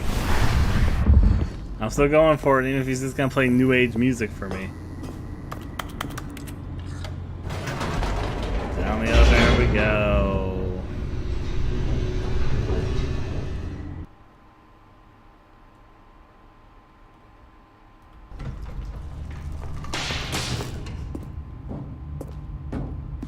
Stanley walked straight ahead through the large door that read Mind Control Facility. Yeah, we know. I hope that New Age music didn't ruin this run, but let's do it. The lights rose on an enormous room packed with television screens. Yeah. What horrible secret did this place hold? Stanley thought to himself. Did he have the strength to find out? Yeah, I definitely do. Let's go here and press the buttons. What I do best. Now the monitors jumped to life, their true nature revealed. Each bore the number of an employee in the building, Stanley's co-workers. The lives of so many individuals reduced to images on a screen, and Stanley, one of them, eternally monitored in this place where freedom meant nothing.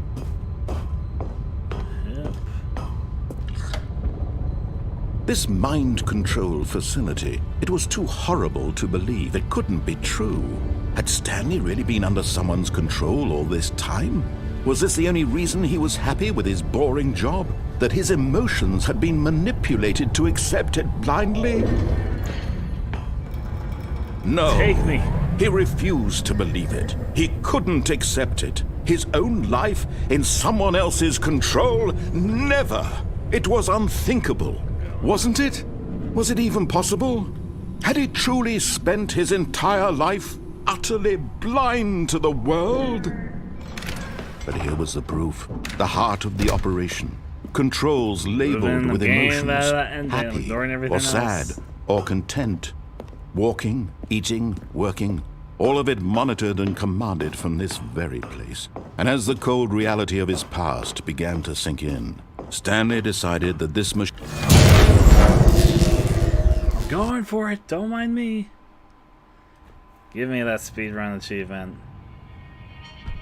I ignored everything just to get here.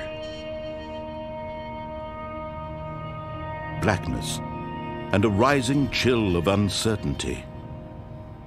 Was it over?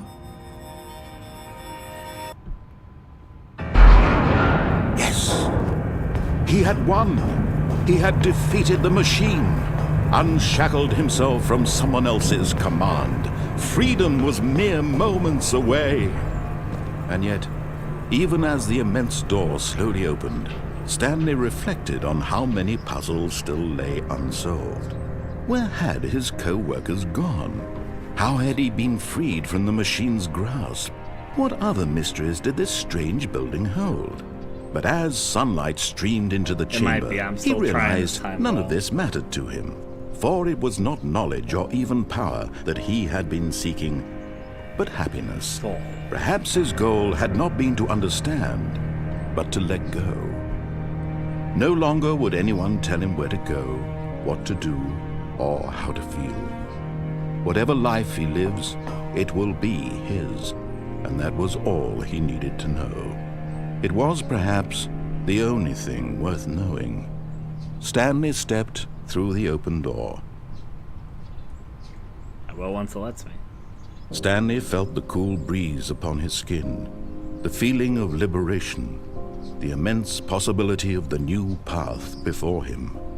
This was exactly the way, right now, that things were meant to happen. And Stanley was happy. Yeah, I don't think I got the achievement. Let me see how fast it's supposed to be. Once this finishes. Yeah, I don't think I got it. The end is the end is the ever end. You need to complete in 4 minutes and 22 seconds, not including load times. Well, alas, not for that run. I guess I do need. I can't wait to tell this story to my co-workers, Stanley thought. How amusing they'll find it. Oh, won't we all just laugh and laugh at the time I thought everyone had gone missing. Oh, good. You noticed my sign. Yep. Yes, I have something very exciting to show you. Take me to the Stanley Parable 2. Narrator. We're going back, so we definitely didn't finish that second. I want to experience the whole again. But I decided to get one ending and try the speedrun thing before then. Let's do it. You see, Stanley, I've been reflecting on the Stanley Parable and about how roundly disappointing this ultra deluxe version has turned out to be. The original Stanley Parable was a landmark, and any new content for it should live up to that legacy. So forget this ultra deluxe nonsense. I say we take it one step even further. Which is why I'm very proud to announce for the first time ever, the Stanley Parable 2. Yeah, here we go. We've been here before. I'm gonna see if the secret thing trades. Yes, you see, isn't this far superior to a measly re-release with a few minor additions? Think of all the new territory we'll cover with a fully fledged sequel. An entirely new experience, built from the ground up. Why, there are so many possibilities. It could go in so many different directions. This is what fans have truly been asking for. Yeah.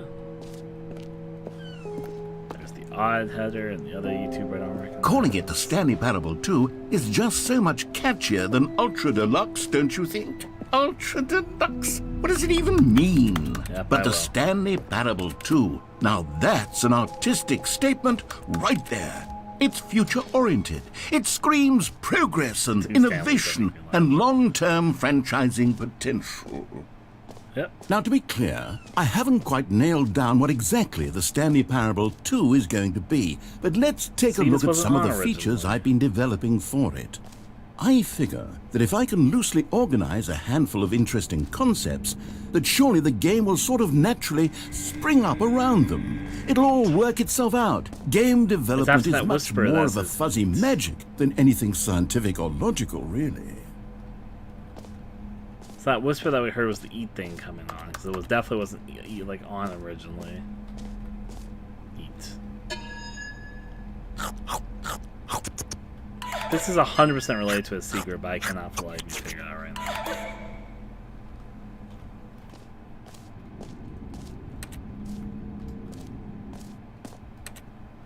I guess I'll briefly check. I really doubt they didn't answer my question already. They're gonna answer it now, but I'll look again. I'll hope again. I'm gonna take a good, solid look again. Did anybody answer this? So, people are talking about the bucket still where I was looking. Okay, so theory I had on the bucket is kind of disproving the true escape pod ending and bucket adventure line ending. But nonetheless, it might hold up some sort of interpretation. I don't know. Here it is. Just getting back to where I'd asked the question.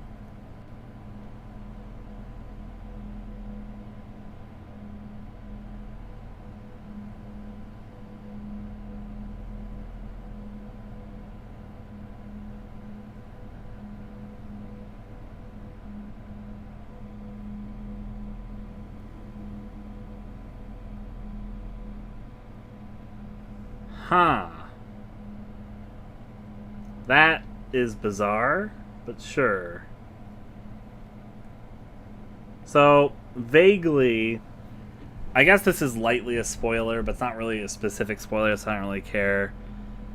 Apparently, taking the bucket to every ending in the original game changes each ending. So apparently the bucket, which you pick up here, and the reason why people keep on talking about and relate to secrets is that the bucket changes the entire game if you go back to the main game with the bucket. And all the endings change if you're carrying the bucket to them. That makes sense? I did not know that until right now, but that makes sense. I don't know what it changes, it's just apparently the bucket changes a lot if you're carrying it around the main game.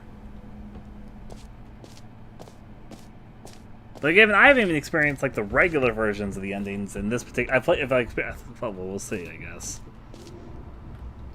guess we'll fucking see.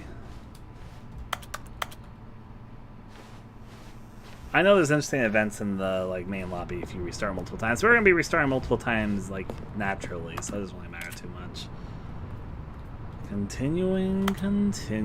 We'll go to the Stanley Parable 2. Makes things less weird. It does say that's supposed to be the non-whatever end of the bucket thing. Okay, now that I triggered this song, if I go back to the fucking thing, will something change for the eat thing? You're right, it's supposed to be the reassurance bucket. But I haven't, I played the original Stanley Parable and gotten all the endings, but I haven't gotten all the fucking endings in this version. I've only gotten a few, actually. There's a lot I haven't experienced yet. I really, like, this feels like it's tied to a secret, but for the life of me, I can't figure it out. I'll just keep eggs on the screen, because I guess I can. But on the bright side, this pretty much confirms I'll be able to experience more of the whole, which is the whole reason why I restarted down the Stanley Parable 2 route. There definitely feels like there's a lot more to discover, though. For now, we'll just experience the Stanley Parable 2! Here we are. Go on. Try out some of the new features. I'll get the bucket first this time. Also, I'll choose the other balloon option and see what happens.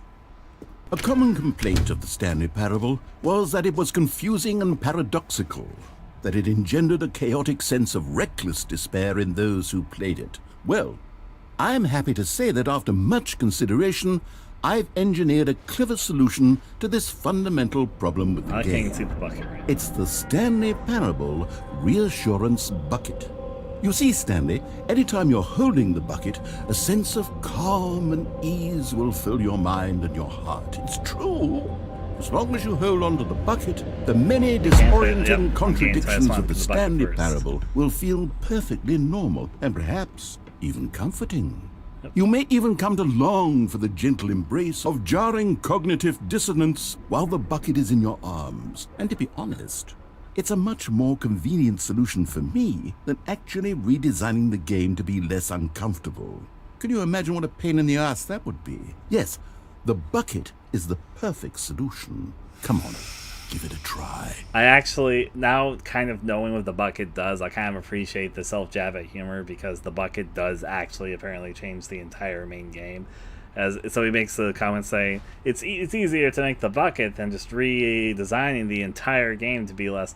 And I get the joke now, because the bucket does actually redesign the entire game. He's a little too excited about it. Can you feel it? The glow of comfort, even in the face of crushing despair, must already be sweeping through your body. And in fact, can I say that I do believe the bucket lends you an air of charisma as well? I think that just holding it has made you the slightest bit more attractive as a person. The benefits of the bucket seem to go on and on, don't they? All this and more awaits you in the Stanley Parable 2. Does anyone give out awards for most enjoyable bucket in a video game? That really should be an award if it isn't already. Cool, yeah. Okay, I'll be honest, I haven't yet decided on this one. I think that in the new version, the office could use a bit of decoration, like balloons. But I'm undecided on Get Well Someday and Happy 12th Birthday. Which would you go with? You know, sometimes when you solicit another person's opinion, it makes you realize that you knew which one you actually really wanted all along. Happy 12th birthday, step-niece, it is.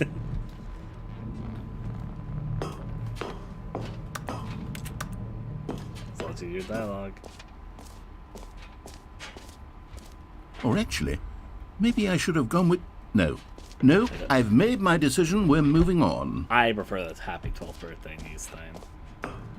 Come now, you've already made your choice. It's true that you chose badly, but we all have to move on from our mistakes. Bring me to the hole. I'll do the hole first, then I'll do the other things which I need to do since I did those two already. 50-50. Bring me to the hole, baby. It's the whole reason I restarted this. I didn't get fully experience the hole. Stanley, here's an idea that I'm truly fond of. It's never been done before in a video game. This is, in fact, a hole that you can fall down forever. That's right. Infinite falling. You can fall until the end of time, if you like. A stunning leap forward for video. You see? Isn't it wonderful? One of my more ingenious concoctions, if I do say so. Now then, since you've gotten to see the infinite hole, you can press the teleport button to pop back up to the top, and we can continue onward. I'm going to have to experience the bottom of the hole to experience it. Now, I don't mean to be a bummer, but I do recommend you use the teleport button to go back to the top. Maybe do it on the sooner rather than later spectrum of things.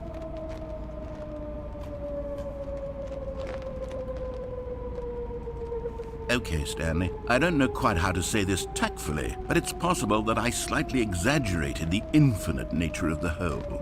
Is it a very, very deep hole? To be certain it is. It's an extremely deep hole.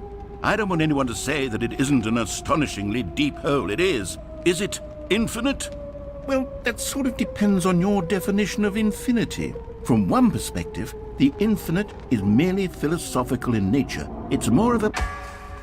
Okay, well, good for you. You found the bottom of the hole. You found me out, Stanley. I'm a liar and a cheat, and you're so clever. Look, I think the issue here is just that you're unusually fascinated by falling. What normal person actually wants to fall infinitely? I figured the hole was as deep as anyone would actually need. Don't you put this on me. Maybe you're the problem. Look, things got a little heated there. I think we both said some things we didn't mean. Why don't we just put all this behind us and agree to just call the hole mostly infinite? If that works for you, then go ahead and press the teleport button to warp up to the top of the hole and we can move on. I'll just be up here when you're ready. Great. Now, I'm very... Oh, for heaven... You see, I was right. The problem is you. The problem is that you like holes too much. Not normal. A normal person would have said, yep, that's an infinite hole right there, goes on forever till the end of time. Don't need to see it all, but not you. Oh, no, no, no, no. You have a weird sort of... Oh. Did the hole seem even shorter to you this time? I couldn't help but feel like you spent a little less time in there than you did before. I mean, admittedly, I didn't make an infinite hole, but I didn't think it was that not infinite. Well, I suppose once again there's nothing to do here. If you decide you've had enough of the hole, you can hit the teleport button and come join me up above. Had enough? I'm positively thrilled. Gosh, how could I have guessed? You're back in the hole. If this starts to become a thing where... Wow. Okay. Yes. I'm starting to become extremely certain that the hole is not only not infinite, but that it's growing steadily less and less infinite. I suspect that I'm starting to hit the point where it's no longer feasible to call the hole infinitely deep, even by the lax overall standards for accountability and marketing. What's going on here? Stanley, I have no explanation for the uncertain nature of the hole's length. Here, let's try something. Let's pop back up to the top, and we'll see if it gets any shorter. That's the spirit, so I'm Well, waiting there for it is. How is this still appealing to you? Because I want to I experience know you're obsessed this. with holes, but at this depth, I just can't see this scratching the itch. Oh, who am I to judge? Look at You my just carpet. do whatever it is you're here to do and hit the teleport button when you're ready to move on.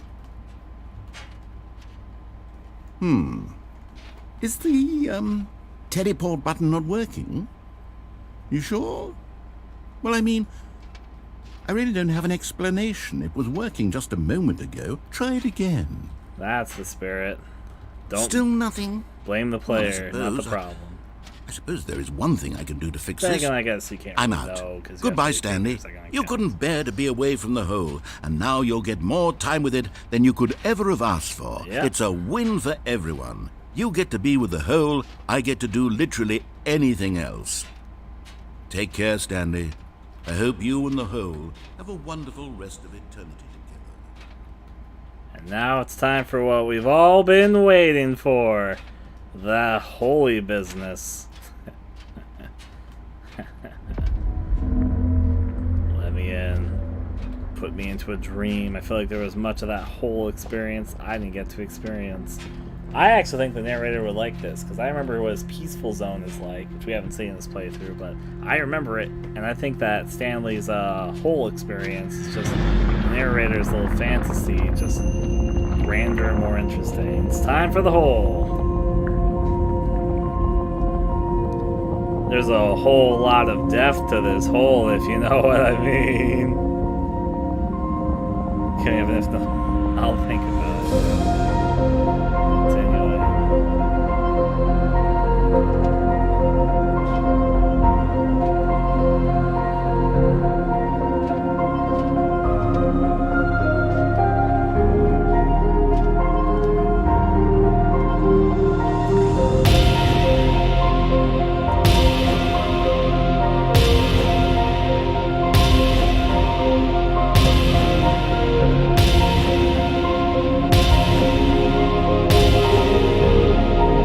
Try to experience more things than this time.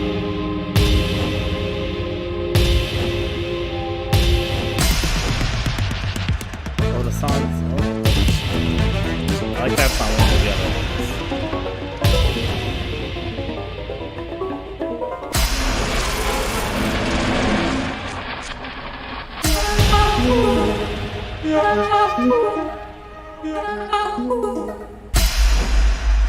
My head's stronger. Now you're no longer using up. So this is the last one that we gotta see here.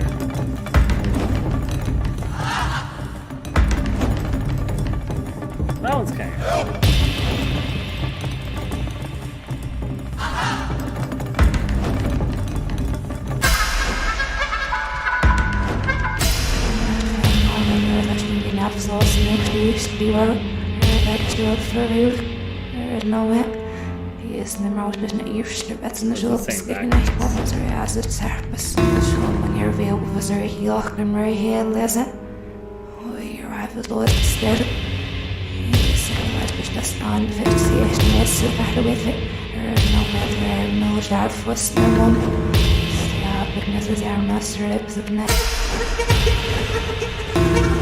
Wow.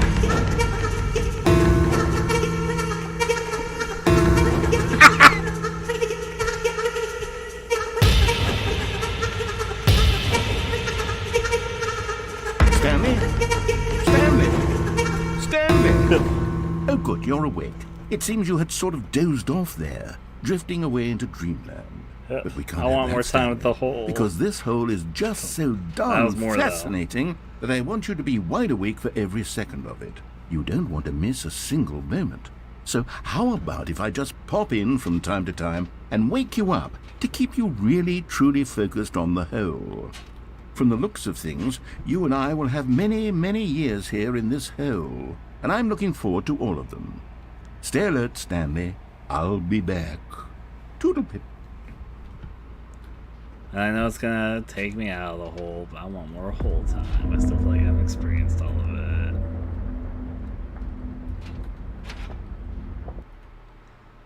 It's never the end. Well, we got more of the hole. I guess that's what's important. Go on, try out some of the new features. Let's do the button here. For the Stanley Parable 2, I asked myself, what do players really want? And of course, the first and most obvious answer is that they want to be individually recognized and validated as people.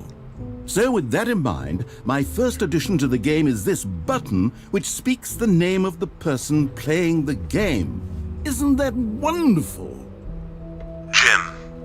Sorry, I should have clarified. Right now, the button only says the name Jim. But of course, in the final game, this button will say your name, whatever name that is. Here, let's have you role-play as Jim to really simulate the full experience of this feature. Just play along. Yep, I promise you'll Jim love again. it. Okay, here we go. Let's Hey, take a boys deep and breath, girls clear and your all mind, people. forget whoever I'm you are, Jim. and simply I'm become here a to talk person over a named Jim. narrator we've heard before. I want you to imagine yourself living as Jim, sleeping and waking as Jim, falling in love and being heartbroken as Jim, seizing all of the world's possibilities as Jim, and as Jim watching your dreams crumble into dust. Do you feel it deeply? Are you really, truly Jim right now? If so, then please step forward and press the button. Jim. Yes! You see? What a thrill! What a rush! That was you! The button described you. Do it again. Do it again. Jim. Ooh, it hits even harder the second time. If this were the only new feature in the Stanley Parable 2, it would still be worth the money. Let's take a break from the Jim button. I'm too emotionally drained from all of this personal validation. Whoa there, cowboy. Sometimes a person can be too much Jim. I'm putting the Jim button away. Otherwise, soon you'll start to lose all sense of who you actually are. Jim. I'm no longer Jim. And onward we go! Back from the Jim stuff. And now they're gonna change everything that obviously before said say your name, because that was how they were advertising. Now it all just says Jim. I suppose I could allow only people named Jim to play the Stanley Parable 2. That would actually save me the work of finishing this feature. Yeah? There's the epilogue door. This was said not to be the ending, so maybe... No, let me do the stuff I know I can do before I check out what the epilogue's about.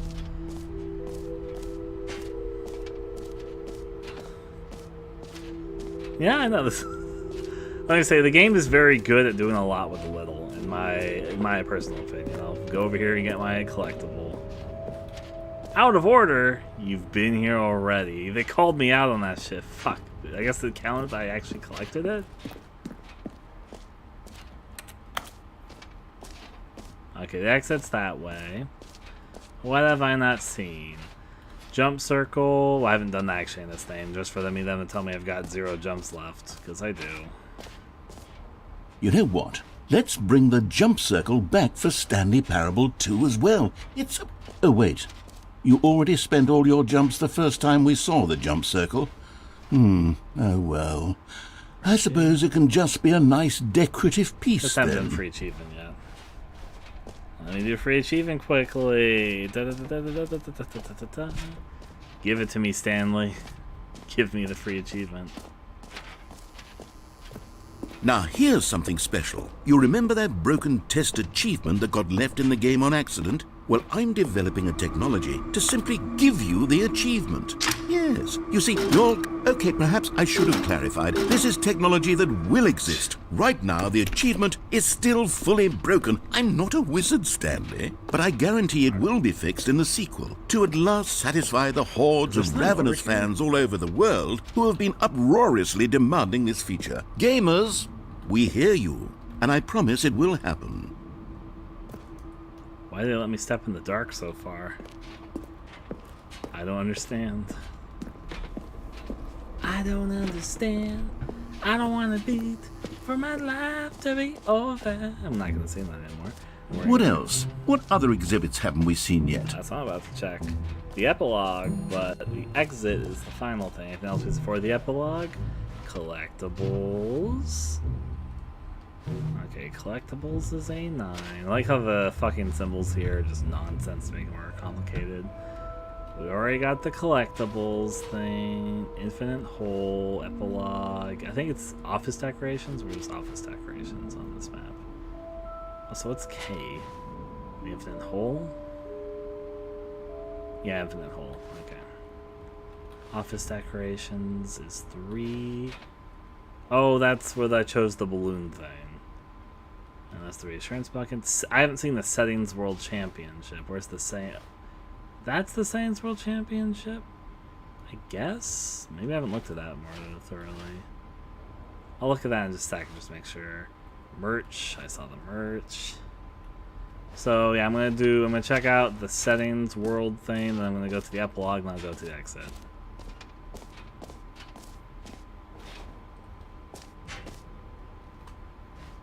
Apparently here? Do I go to the settings when I stand here? No. I see. Let me look at that map again to make sure I'm staying in the right place for that. Settings World Championship. Yeah, it should be around there. But alas, it's not. Which means time for the epilogue, and then finally the exit, and we'll see what finally continues down this path I'm blind for. I'm excited to see more, honestly. I'm enjoying the pathways of the parodying of the good old Stanley Parable 2s. Can't wait for the sequel. Epilogue. An epilogue would be fun, wouldn't it, Stanley? Yes, yes, it will go at the end of the, well, we'll figure that out later.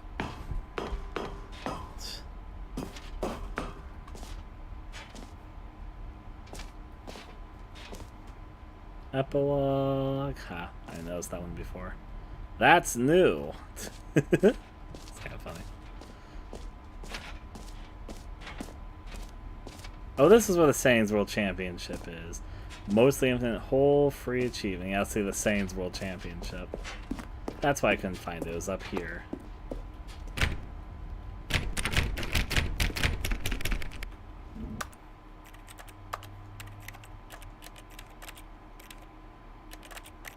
Yep.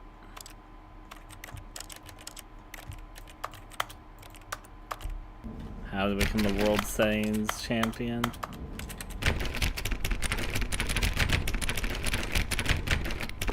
I guess it was still nothing. Oh well, time for the exit. Take me to the exit. I'm ready for you. Thank you for letting me into the Stanley Parable 2 exhibit hall. I'm very grateful. Infinite hole is the best part. I'm moving on to the next thing. That's a long way down. What are these supposed to be, like, pictures of? I actually cannot tell. The last one. All right. Have you seen everything you wanted to? Ready to move on now? Yep. I love their fucking briefcase purse thing there. That's a cool image of Stanley.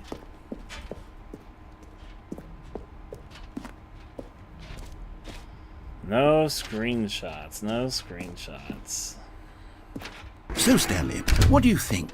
Do you like all of the new features? Yes, I know it's not exactly clear yet how exactly these features will come together as one single coherent video game, but I can feel it in my soul. It's going to work. There's definitely a good game in there somewhere. Say, let's do an experiment.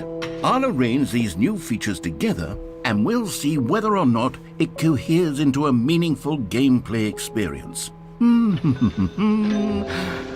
Okay. Are you ready? Here it is. I give you the Stanley Parable 2.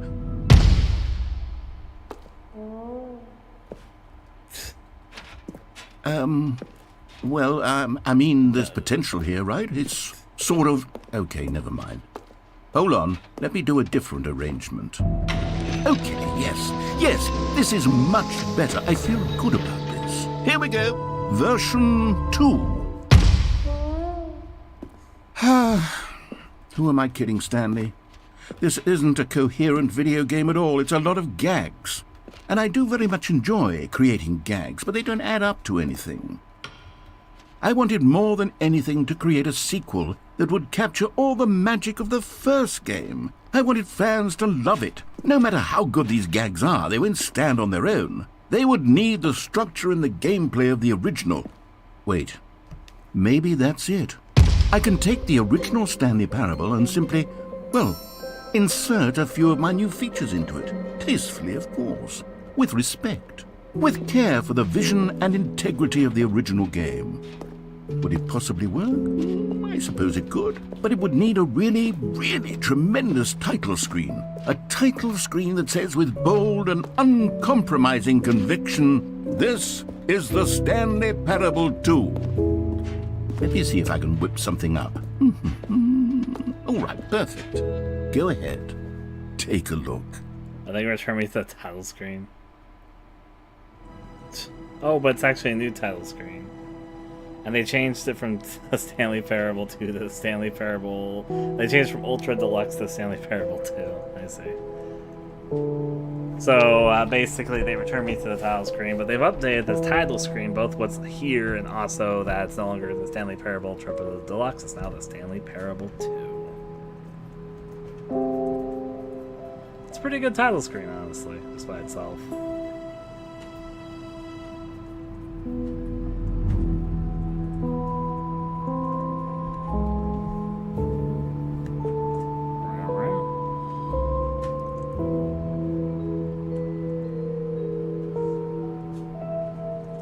In a second, I'm just looking at this. Also, do the same. Yeah, they're still just the same. So the colors on the same stuff have changed. That's kind of funny.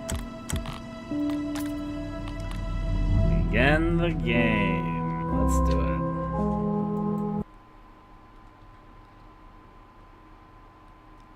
it. This is the story of a man named Stanley. Stanley worked for a company in a big building where he was employee number 427. Employee number 427's the job balloons were a good was way to simple. subtly tell He you sat that at his desk in room differences. 427 and he pushed buttons on a keyboard. Orders came to him through a monitor on his desk, telling him what buttons to push, how long to push them, and in what order. This is what employee 427 did every day of every month of every year. And although others might have considered it soul-rending, Stanley relished every moment that the orders came in, as though he had been made exactly for this job. And Stanley was happy. And then one day, something very peculiar happened. Something that would forever change Stanley. Something he would never quite forget. He had been at his desk for nearly an hour when he realized that not one single order had arrived on the monitor for him to follow. No one had showed up to give him instructions, call a meeting, or even say hi. Never in all his years at the company had this happened, this complete isolation. Something was very clearly wrong. Shocked, frozen solid, Stanley found himself unable to move for the longest time. But as he came to his wits and regained his senses, he got up from his desk and stepped out of his office. Yep. Will they finally activate the secret if I go back in here? It's kind of weird they took that one out specifically, but sure. Alright, let's appreciate the new balloons. All of his co-workers were gone. What could it mean? Birthday Stepnies. Stanley decided to go to the meeting room. Perhaps he had simply missed a memo. No matter how hard Stanley looked, he couldn't find a trace of his co-workers.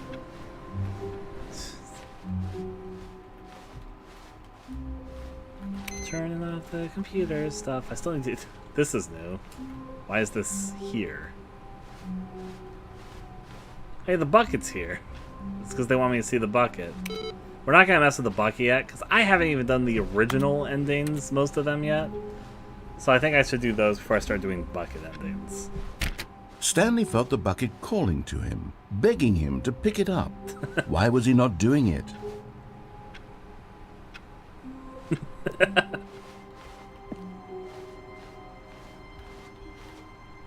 Fine, I'll do it. I'll do it for the ending I've already gotten. Stanley picked up the bucket.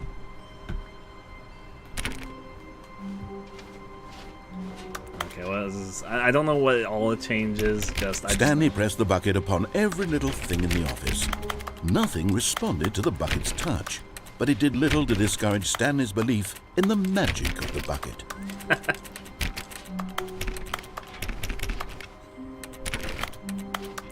Rolls as it goes. I'll do the ending I've already done so far.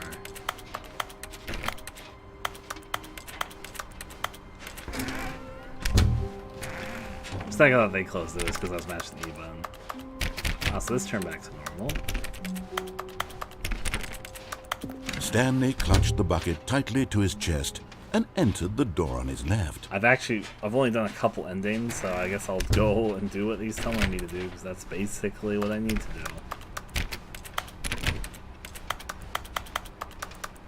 Still no one was here. Stanley needed the bucket's warmth and comfort now more than ever. Perhaps his boss's office was where he'd find answers. The only change... I'm just thinking about this for a second. Oh, Stanley, can you feel it? The broom closet. It wants the bucket. What? You can feel that, can't you? The aura of jealousy? It's as clear as day. This broom closet believes it deserves the bucket. I can really feel it now. It's a bucket. It belongs in a broom closet. That's what the broom closet is trying to say here. It's supposed to go with the other cleaning supplies. Good for you, Stanley. Don't give in. Don't hand over the bucket. I know how hard it must be, given the pressure that the broom closet is putting on your shoulders right now, but you have to be strong. This is your bucket. This is your companion and lifelong friend. You can't hand it over. Oh, no. We're getting into name-calling now, it seems. Is this how low the broom closet has sunk, that it has to resort to this stream of petty insults simply in order to get you to hand over the bucket? Stanley, I never liked this broom closet for a variety of reasons, but even this is worse than I had imagined. And wait, now the broom closet has the gall to imply that you and the bucket are not truly deep and lasting friends? That your relationship is purely superficial and convenient? That your life is so banal and meaningless that you'd feel the same sort of kinship towards any inanimate object which happened to lay in your path in an even partially enticing manner? Well, I never. Go on, Stanley. Lay into it. Really tell the broom closet off for its demeaning comments. Expand on the wide variety of experiences you and the bucket have shared together. Go through each of them point by point. Share your journal entries detailing the rich emotional landscape of your feelings for the bucket as they have changed and evolved over the years. Let him have it.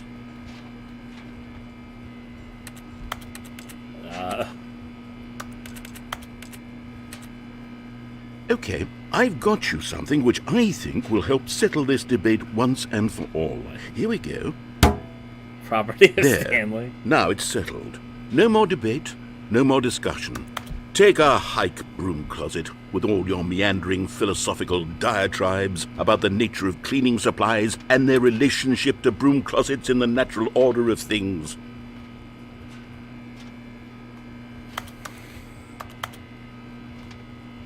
Well, All right, I've got a second sticker back here, and I'm going to slap it on as well because I think it's appropriate. You see, I feel that it works because the sticker is also a bucket. wow. That way, if you're ever unsure whether the thing you're holding is a bucket or not, you can look down at this sticker and say to yourself, ah, it's a bucket. There really is a wide variety of applications for this sticker. Wow.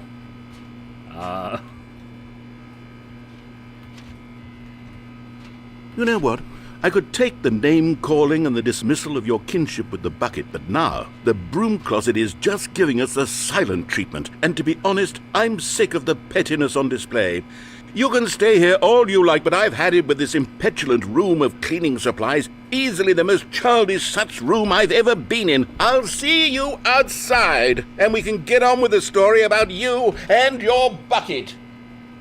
Stanley Parable to the bucket. I see. That's what this is always building up towards.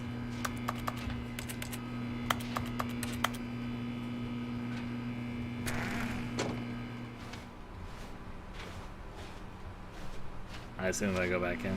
Yeah, because he didn't say any dialogue when I left this time with the bucket. So yeah. I guess I'll get... Coming to a staircase, Stanley and the bucket walked upstairs to the boss's office. Is it literally all the endings just with the bucket? Is that the whole sequel stuff? I'm gonna do it, but I'm gonna go downstairs right now. I'll experience this ending first because I... Oh hey, it's a collectible Stanley. When did this get here? You found one of them. One of the miniature Stanley figurines. Remember, no reward for collecting all of these, only the intrinsic pleasure of a job well done. You can't buy that sort of happiness, Stanley. God knows I've tried. So, I implore you to savor each and every moment you come across one of these beautiful figurines. Well, I'm enjoying it. Continuing over this way. But Stanley just couldn't do it. He considered the possibility of facing his boss, admitting he had left his post during work hours. He might be fined for that. And in such a competitive economy, why had he taken that risk? All because he believed everyone had vanished? His boss would think he was crazy. And then, something occurred to Stanley. Maybe, he thought to himself, maybe I am crazy. He looked down at the bucket in his arms. Am I crazy? He asked the bucket. The bucket returned his gaze, but said nothing at all. And that's strange, Stanley thought. Usually the bucket is a source of guidance and wisdom for me in difficult times such as these. He held the bucket close, yet felt none of its familiar reassurance and comfort. And that's when Stanley realized, this isn't my bucket.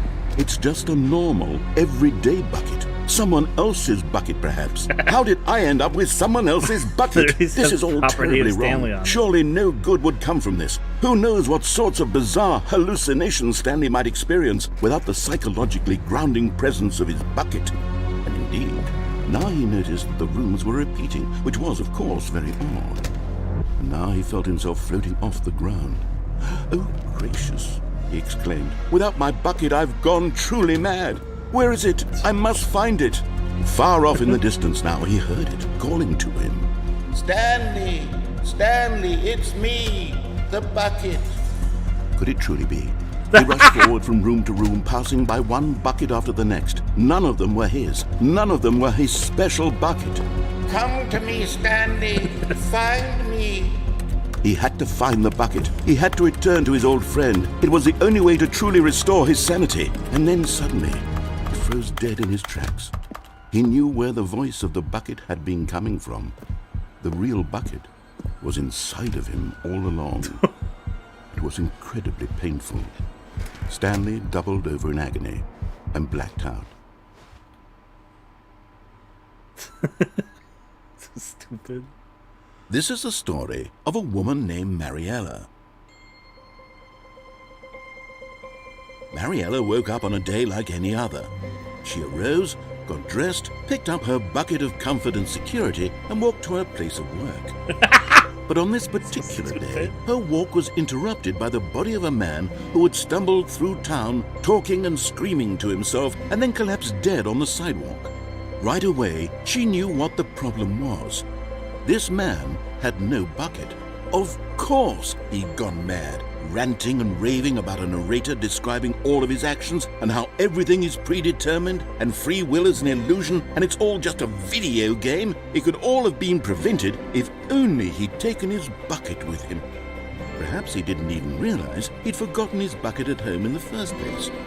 How cruel the world can be, Mariella thought, and she hugged her own bucket even tighter.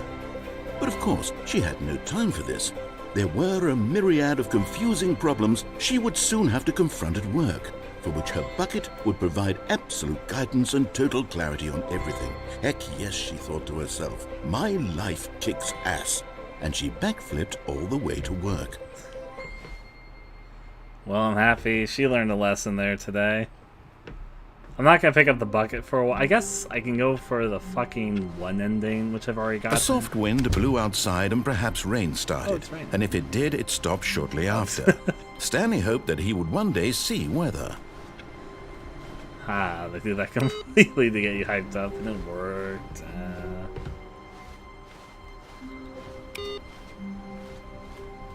Okay, so that gate was there one time to make sure that you could see the bucket. I'll pick up the bucket one more time. Stanley lifted the bucket into his arms, and a wave of comfort rushed over him. I'll do the one other ending. Stanley clutched the bucket tightly to his chest and entered the door on his left. One day I'll see whether or not. What? It was just a joke saying that, right? Oh, wait. How we can find them? Oh, this room is entirely changed. Trust the completionist instinct. What we know. Small floating objects have appeared across the office. We have to synergize our resources to show their retrieval. There are many questions. There was no memo from management. Agenda. How can you tell you spy one? What makes them float in the air? Who took pictures of them? I can tell where the first one is. The second one I have fucking no idea because it's darkness, but the bathroom's where the first one is. Fig leaves are hard to find. Follow clues provided by employee 416. Can do it red room? And that's the one I got in the basement just now. Thank you. Good luck. Yep.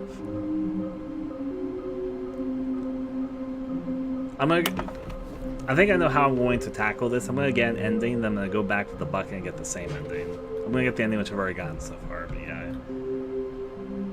Sauce of levitation. Source of levitation is something like that's from that one ending. Maybe we are the collectibles. Shut the frick up.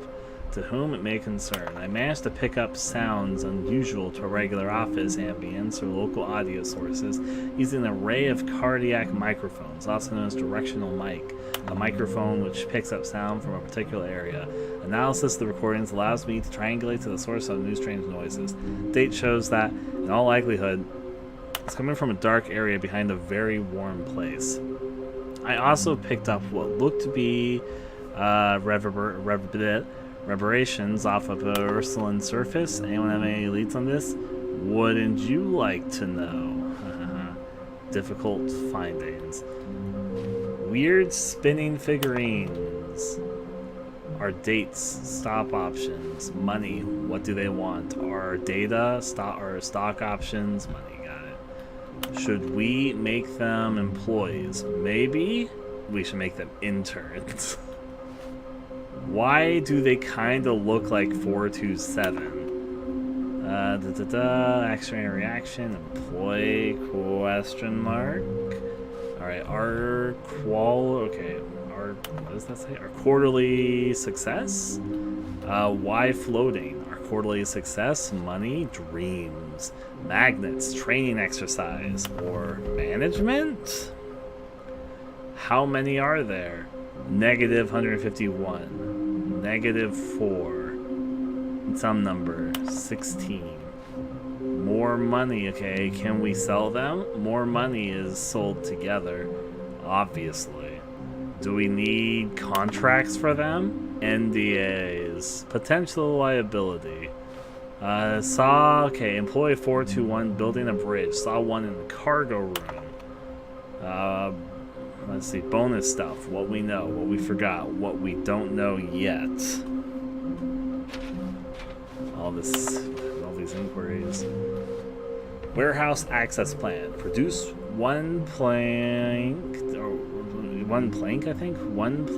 to allow ease of access past fence. Construct bridge to allow collection of shiny float. Retrieve Chris's remains from warehouse floor. Construct new, constructionally sound bridge. We need more planks. There's one, so these are clues where they are. There's one underneath the stairs. I've already gotten that one. There's one in the bathroom. I'm actually about to get that one now that I know that's there. Top room. That looks like the boss's office, vaguely, but could be something else. Oh, is there a third door? Wait, was that on that one ending path? A-B bucket. But it says no Among Us. Is that what that is? Fucking no. So I can tell that one's obviously the one I already got. That one's obviously the bathroom. That looks like the boss's office. Like it really does. Probably is. What? This one looks like the room where you choose a door, but I guess there's a hidden door to the right side. That's what I'm getting. In fact, I couldn't go back for that right now. But yeah, we need more plans. But what's this one supposed to be? The one at the bottom. Is that the monitoring room? Where is that? I guess we'll find out.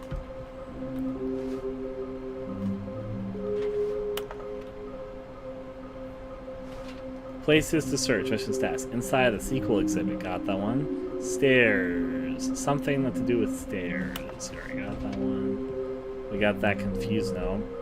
Is this some kind of game? There must be a point to this. Well, looks like 427. Ha ha ha ha. 5 there be just 3 for me. Gotta collect them all. Alright, so we got a large room, lots of boxes. That's whatever this room is, but I don't actually remember where that room is. I guess I'll stumble on it eventually, because I'm going to go over there with the buck after do them. Some are both red and blue. Oh! So this isn't this thing isn't the main room. It's the one, I know where this is now. That was R and B, not A and B. I know what this is. And that means I know where that one is. Some are both red and blue. Nearby a fireplace, I believe it's upstairs. A private but smelly place for an important person. Maybe the fireplace isn't where I think it is, but I'll still head there. I'm going to be heading everywhere eventually. I want them so much. I want to go home. There will be cleaning of this wall required. Who are you? Or what's the person there to say? 666 lol. Lies. There will be a reward for finding them all. Lies. Stop kidding yourselves. To do, and then just this is stuff splattered all over the original. Where are they? Please do not leave the office before reporting back on any new findings. Teamwork and communication are great importance during the unprecedented time of investigation. Thank you. Our quirky success, artistic, part of the fun of it. Gonna go up. Coming to a staircase, Stanley and the bucket walked upstairs to the boss's office. Yeah. I'm about to get another figurine, because there's one right over here. Because the boss knows what the boss says goes. The boss suffered losses, and that's what the boss chose. That makes a lot of sense to me, but yay. Another miniature Stanley figurine. This, you know, there really must be a snappier name for these things. What about mini stands? Stanley figs? What about Stanlerines? Yes, I think I like that. Another Stanlerine under your belt. Yeah. Over here we go. I still haven't really been over here, but I shouldn't do it with the buckets. Like, this is the place of the fireplace. Says there's another one here. Stepping into his manager's office, Stanley was once again stunned to discover not an indication of any human life. Actually, I think I know where it is. Crushed by the weight of this revelation, Stanley may have broken down into an emotional dumpster fire, if not for the soothing presence of the bucket. Thank you, bucket. Even now, in his darkest of hours, did the bucket's warmth and guiding light pierce the dark clouds of confusion and chaos. It would be with him, always. The bucket would, and he knew it. The two of them were inseparable. At this point, Stanley was so absorbed in the tender spiritual connection he shared with the bucket that he didn't notice the keypad behind the boss's desk. Nor in his bliss of simply being near the bucket did he have any notion that the PIN number for the keypad was 2845.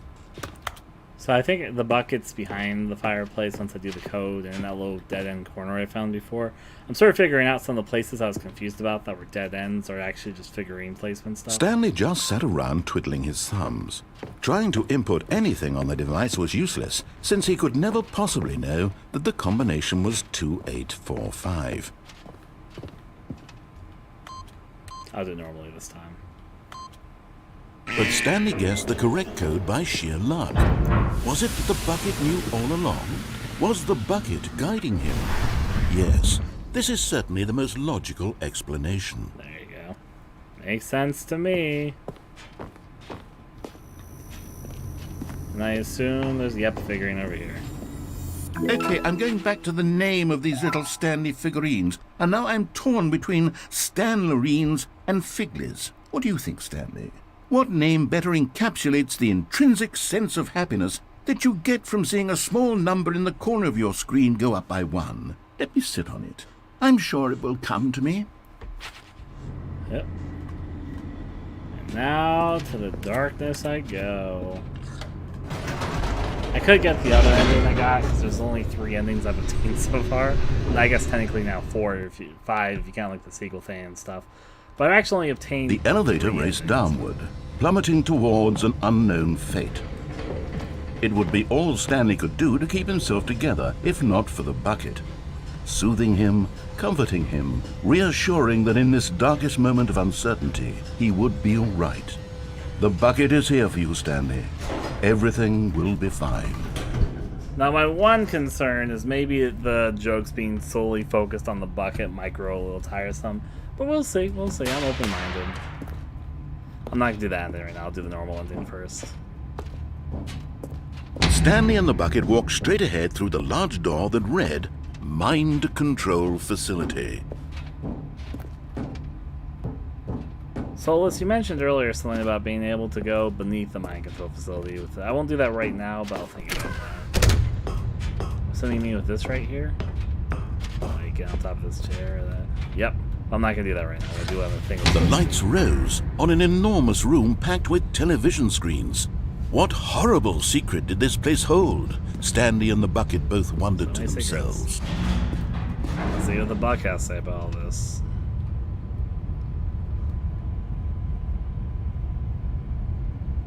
I guess it's just open for me. To the next.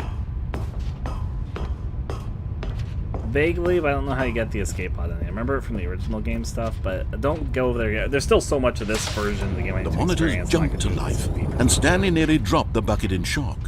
Everyone in the office was being videotaped, monitored like guinea pigs. The bucket had never seen anything like this, and it very nearly burst into tears as Stanley cradled it gently, reassuring it that everything would be fine. That's the spirit. Through here. Was the bucket under the mind control facility's influence as well? Had the bucket been told to do things it didn't wish to do? What kinds of things does a bucket want to do or not want to do in the first place? These questions raced furiously in Stanley's feeble mind. No! He screamed into the bucket. He couldn't accept it. His own life in someone else's control, never! He squeezed the bucket tighter. His one friend in the entire world. At this point, he could trust no one except for the bucket. Wow. But here was the proof. The heart of the operation. Controls labeled with emotions, happy or sad or content.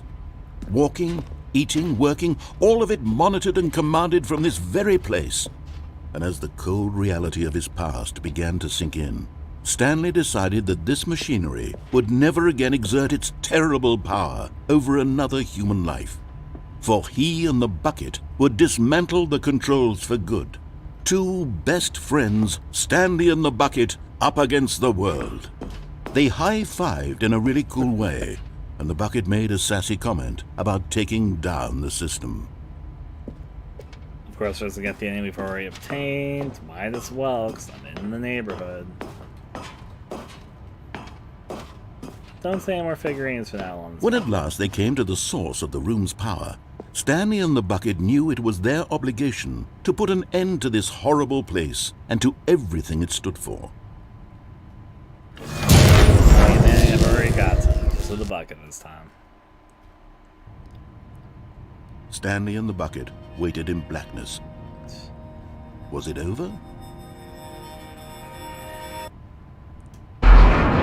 Yes, they had done it. Stanley and the bucket had defeated their greatest and darkest enemy, freed themselves from the tyrannical grip of the evil mind control machine. Freedom was now mere moments away. Excitedly, the two of them began to discuss the kind of life they wanted to live once they stepped through this massive door. The bucket wanted to learn to roller skate. Stanley wanted to sneeze in every country on Earth. Both of them wanted to begin watching a movie, any movie, but then stop it halfway through and begin watching it in reverse from the end. True, it was a simple life they envisioned, but it was one they'd lived together, with one another to lean on, to trust, to support, What? Wait. What was happening? Why had the door stopped? Was Stanley and the bucket not about to be freed? An unbearable silence filled the I room, see what's about that. lingering in uncertainty. He's going to have to use the bucket Until to finally lift the up. truth hit Stanley square in the face. This building did not want the bucket to leave. Even the facility itself recognized the incredible calming presence of the bucket, needed the soothing warmth of the bucket, would go to any lengths not to part with the bucket. No, no, no. Stanley can't leave this place. Not while he has such a precious bucket in his arms. Not while this building has anything to say about it. Stanley realized he would never again leave this very room. But at least he has the bucket. To be trapped eternally in darkness isn't really so bad, Stanley thought to himself. As long as I have my bucket with me, right? I'll be okay, won't I? Stanley gulped. Very soon now, he was about to find out. I mean, you won't last more than a few days without water, but sure. There's that ending with the bucket. Stanley decided to try go one to the more thing meeting with the room to bucket. check on his co-workers. He never functioned well by himself and constantly Bring us needed 2 more support and guidance from others, so the thought of total solitude was terrifying to him. That makes sense. The confusion and the chaos all seemed to melt away as Stanley embraced the bucket. Stanley clung the bucket to his cheek. Could his co-workers really all be gone?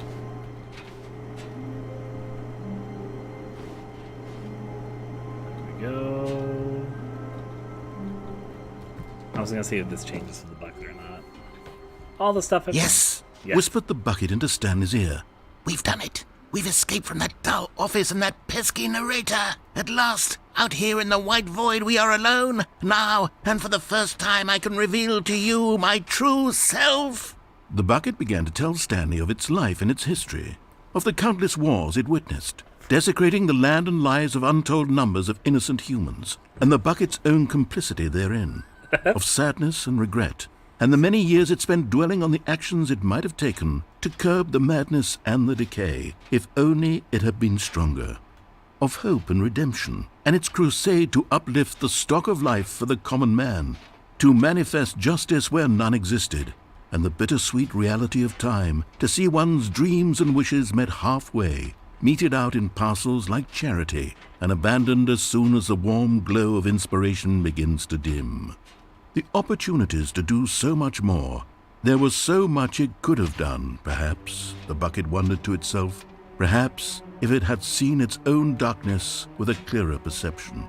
This was way too much for Stanley. What are you talking about? He screamed. You're a bucket! To this, the bucket furrowed its brow. No, Said the bucket. not since the evil wizard Gambhorata first ensnared me in his machinations as payback for the sacred amulet I stole from his treasured vaults. I was young back then and could not conceive the ramifications of... No! Stanley screamed even louder this time. This is stupid! You are a bucket! This is so stupid! Why are we even doing this?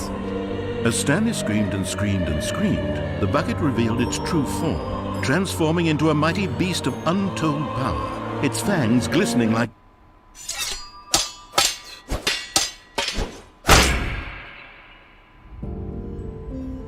My God, Stanley, you did it. You saved us from the bucket. Thank God you already had all 12 emblems of sages and knew the incantations to summon their true power. Otherwise, we would have easily been overwhelmed by the bucket's power. I'm speechless.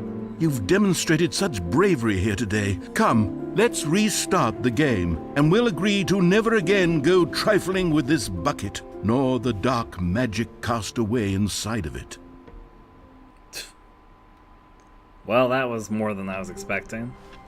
He talks so much during the ending, so it's not like a lot for me to say there. But I'm taking it all in, bit by bit, that's for sure. Stanley had never seen the office this brightly lit. Was it a never the sign end, of never the end, something? never the end. He hoped it was. He hoped very much that it was. Never the end, never the end, never the end. Just turning off all the never the ends. Figurine find committees me today in the meeting room.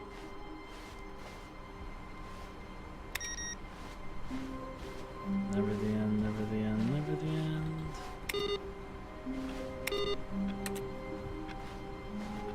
so I'm gonna use the bucket to get the one last gun. Warmth spread through Stanley's arms. With the bucket in his arms again, he was home. I guess that's one word for it. What am I hearing? I heard like a beeping.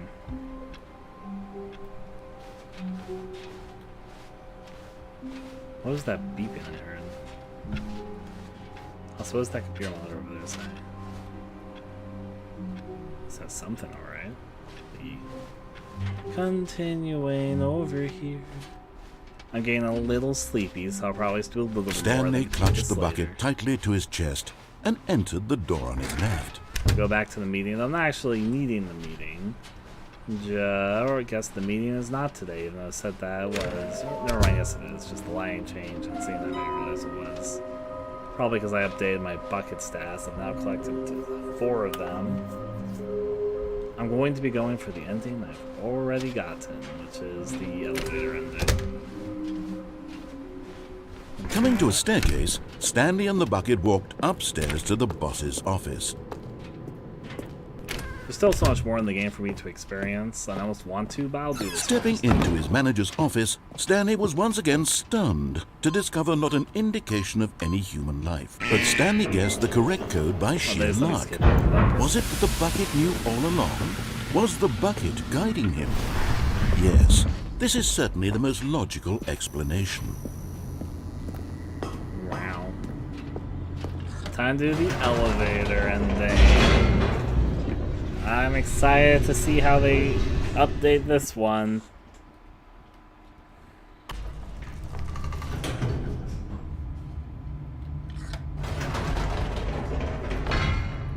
Wait, Stanley said to the bucket. Can we go back up? When I was pressing those keypad buttons, there was something very intriguing about the number 3. I want to go back so I can try pressing the number 3 again. The bucket said nothing. Let's do it to it. Time for us to do the elevator ending with the bucket.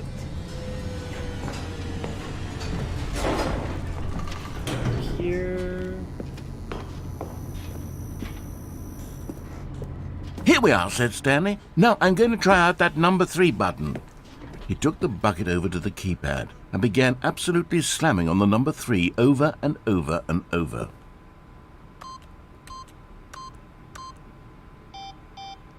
I just don't think you'd say anything. Wow, he said. The number 3 is such a special button. I'm having the time of my life. Stanley looked expectantly at the bucket, but the bucket remained silent. Wow. This was a shock to Stanley, who had always felt such a connection with the bucket. How was this not as exciting to the bucket as it was to him? Once Stanley had had enough of the number 3, he got back in the elevator.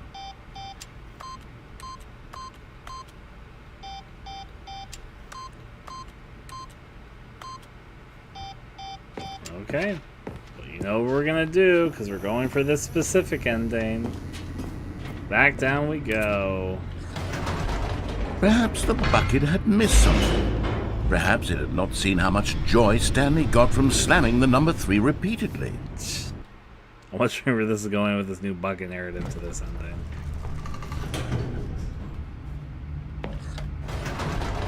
Wow. No, said Stanley to the bucket. You can't go on yet. Not till you understand how much the number 3 means to me. You and I have been through so much together, and I just want you to see what I see. Feel the happiness I feel. He smiled at the bucket. Very And sincere. the bucket said nothing. I mean, the bucket's in the right not to say anything if it doesn't want to say anything to Stanley's enthusiasm over the number 3. Let's go. Do it to it. I'm ready to mash that button for all it's worth. Here we go, said Stanley. This time I'll really show you. He ran to the number 3 and began to wail on it like a musician on a beloved instrument, weaving a concerto of truth and passion. He wielded the number 3 like a fine artist would wield a paintbrush. He told stories through the number 3, stories of his dreams and hopes and fears. And the whole time, he looked to his bucket for a reaction of some kind. Anything to let him know that the bucket appreciated what he was doing. The bucket conveyed absolutely nothing at all, only silence, crushed by a wave of dejection. Stanley returned to the elevator. Yeah. 8.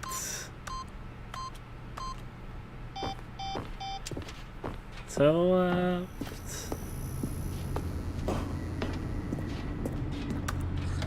Stanley and the bucket were so close. They'd always been there for one another. Why suddenly could the bucket not connect with this passion of Stanley's?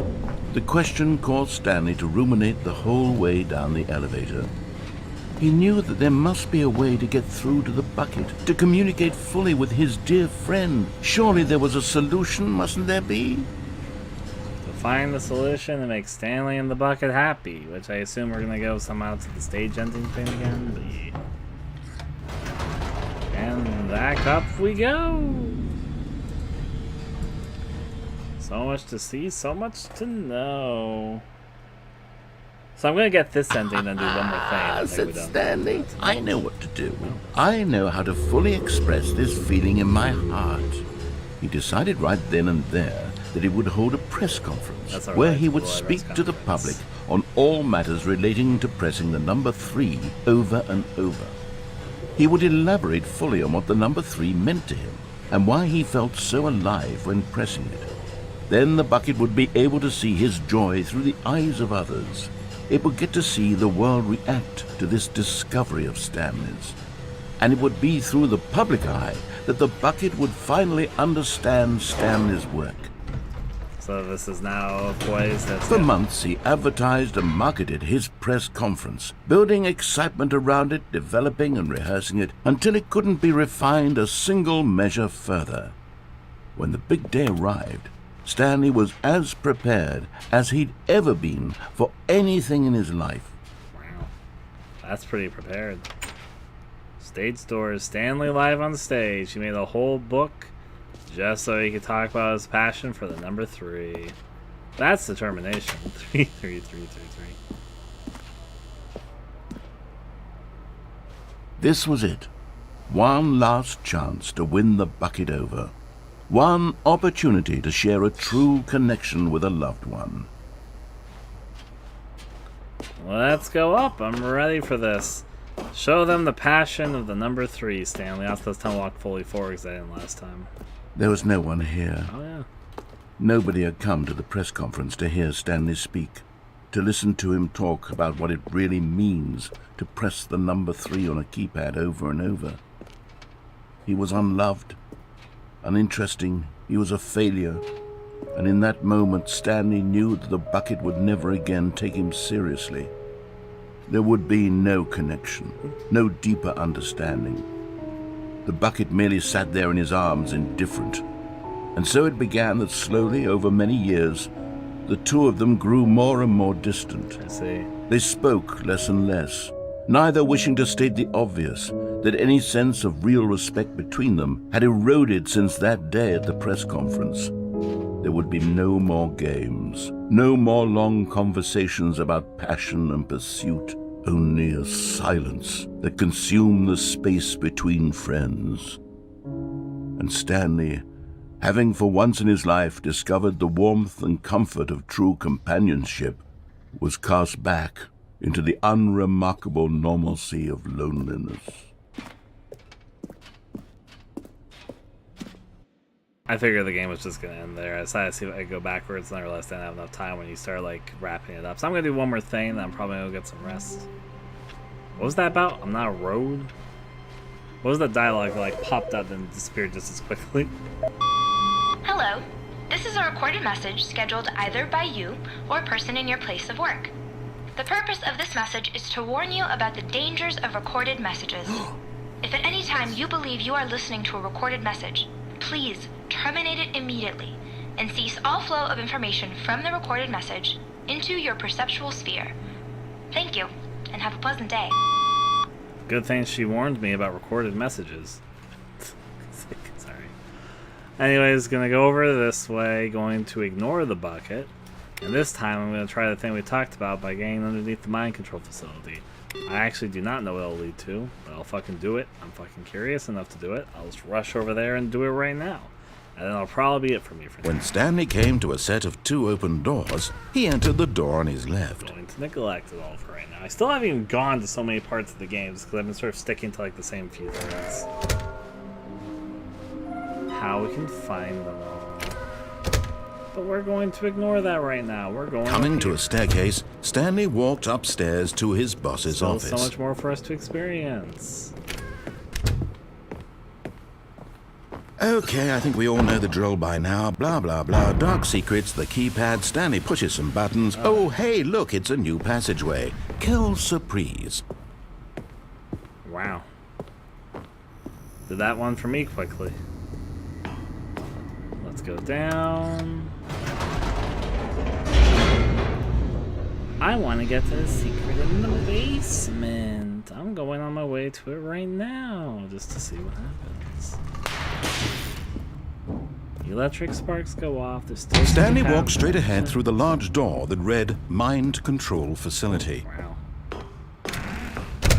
Not gonna press the button. I'm going to walk off the area.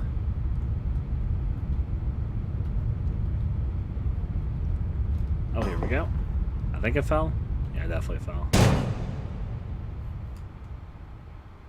Aha! You've made it to the bottom of the mind control facility. Welcome! You see, back when the Stanley Parable first launched in 2013, getting to the bottom of the mind control facility was a bug that we simply didn't catch during development. And you all sent us lots of photos of it on Twitter and acted very superior about it. And you're all very, very clever. Good for you. Anyway, when it came time to update the game, we knew that we had to do something about this little goof of ours, so here you go. New content. You can call it the bottom of the mind control room ending, if that enhances your perception of the value of these updates. Isn't that what you crave? New content? Always more content, more content, more. And I'm here to give it to you. I'm here to make it seem like we really covered every nook and cranny of the game with secrets and Easter eggs. How about this? We wrote a new piece of music just for this section. You won't hear it anywhere else in the game. It's a secret that's just for you. That's how special you are.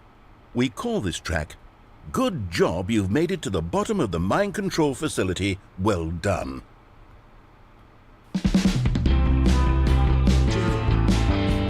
Good job, you did it. Good job. 3, 2, 1. Good job, you made it to the bottom of the mind control facility. You jumped on the catwalk. You should have been careful. You should have been careful.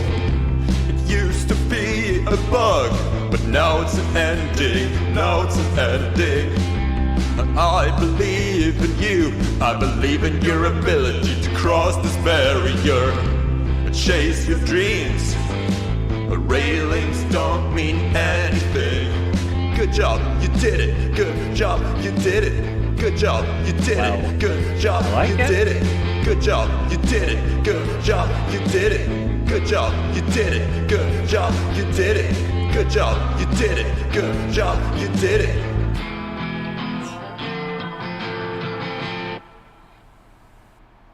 I appreciated it. I both want to play more, but I'm also a bit tired. I'm like, oh boy. All of his co-workers were gone. What could it mean? Armageddon. Stanley decided to go to the meeting room. Perhaps he had simply missed a memo. Is there anything I should do before I get a little bit too sleepy for tonight? Put that away. Make sure there's no input here thing around here. Hopefully this live stream will be live on YouTube, yes. Of course, thank you very much. All these will be live on YouTube after they've been live, after they're done processing and all that. I think I'm done for the moment. Of course, there's still so much more of the game to experience. Literally, if you don't count the new like the Stanley Parable 2 stuff and the other new content, the first one, I've only experienced 3 of the endings. And then I experienced the bucket ending of those 3 endings. One of the endings was new. I guess technically the bucket versions, the other 2 endings were also new, and the bucket version of the new ending was also new, but all the same, all the same. still a lot more to do. Like, there's whole huge parts. I've literally not gone through the fucking right door so far of the 2 doors you get at the beginning.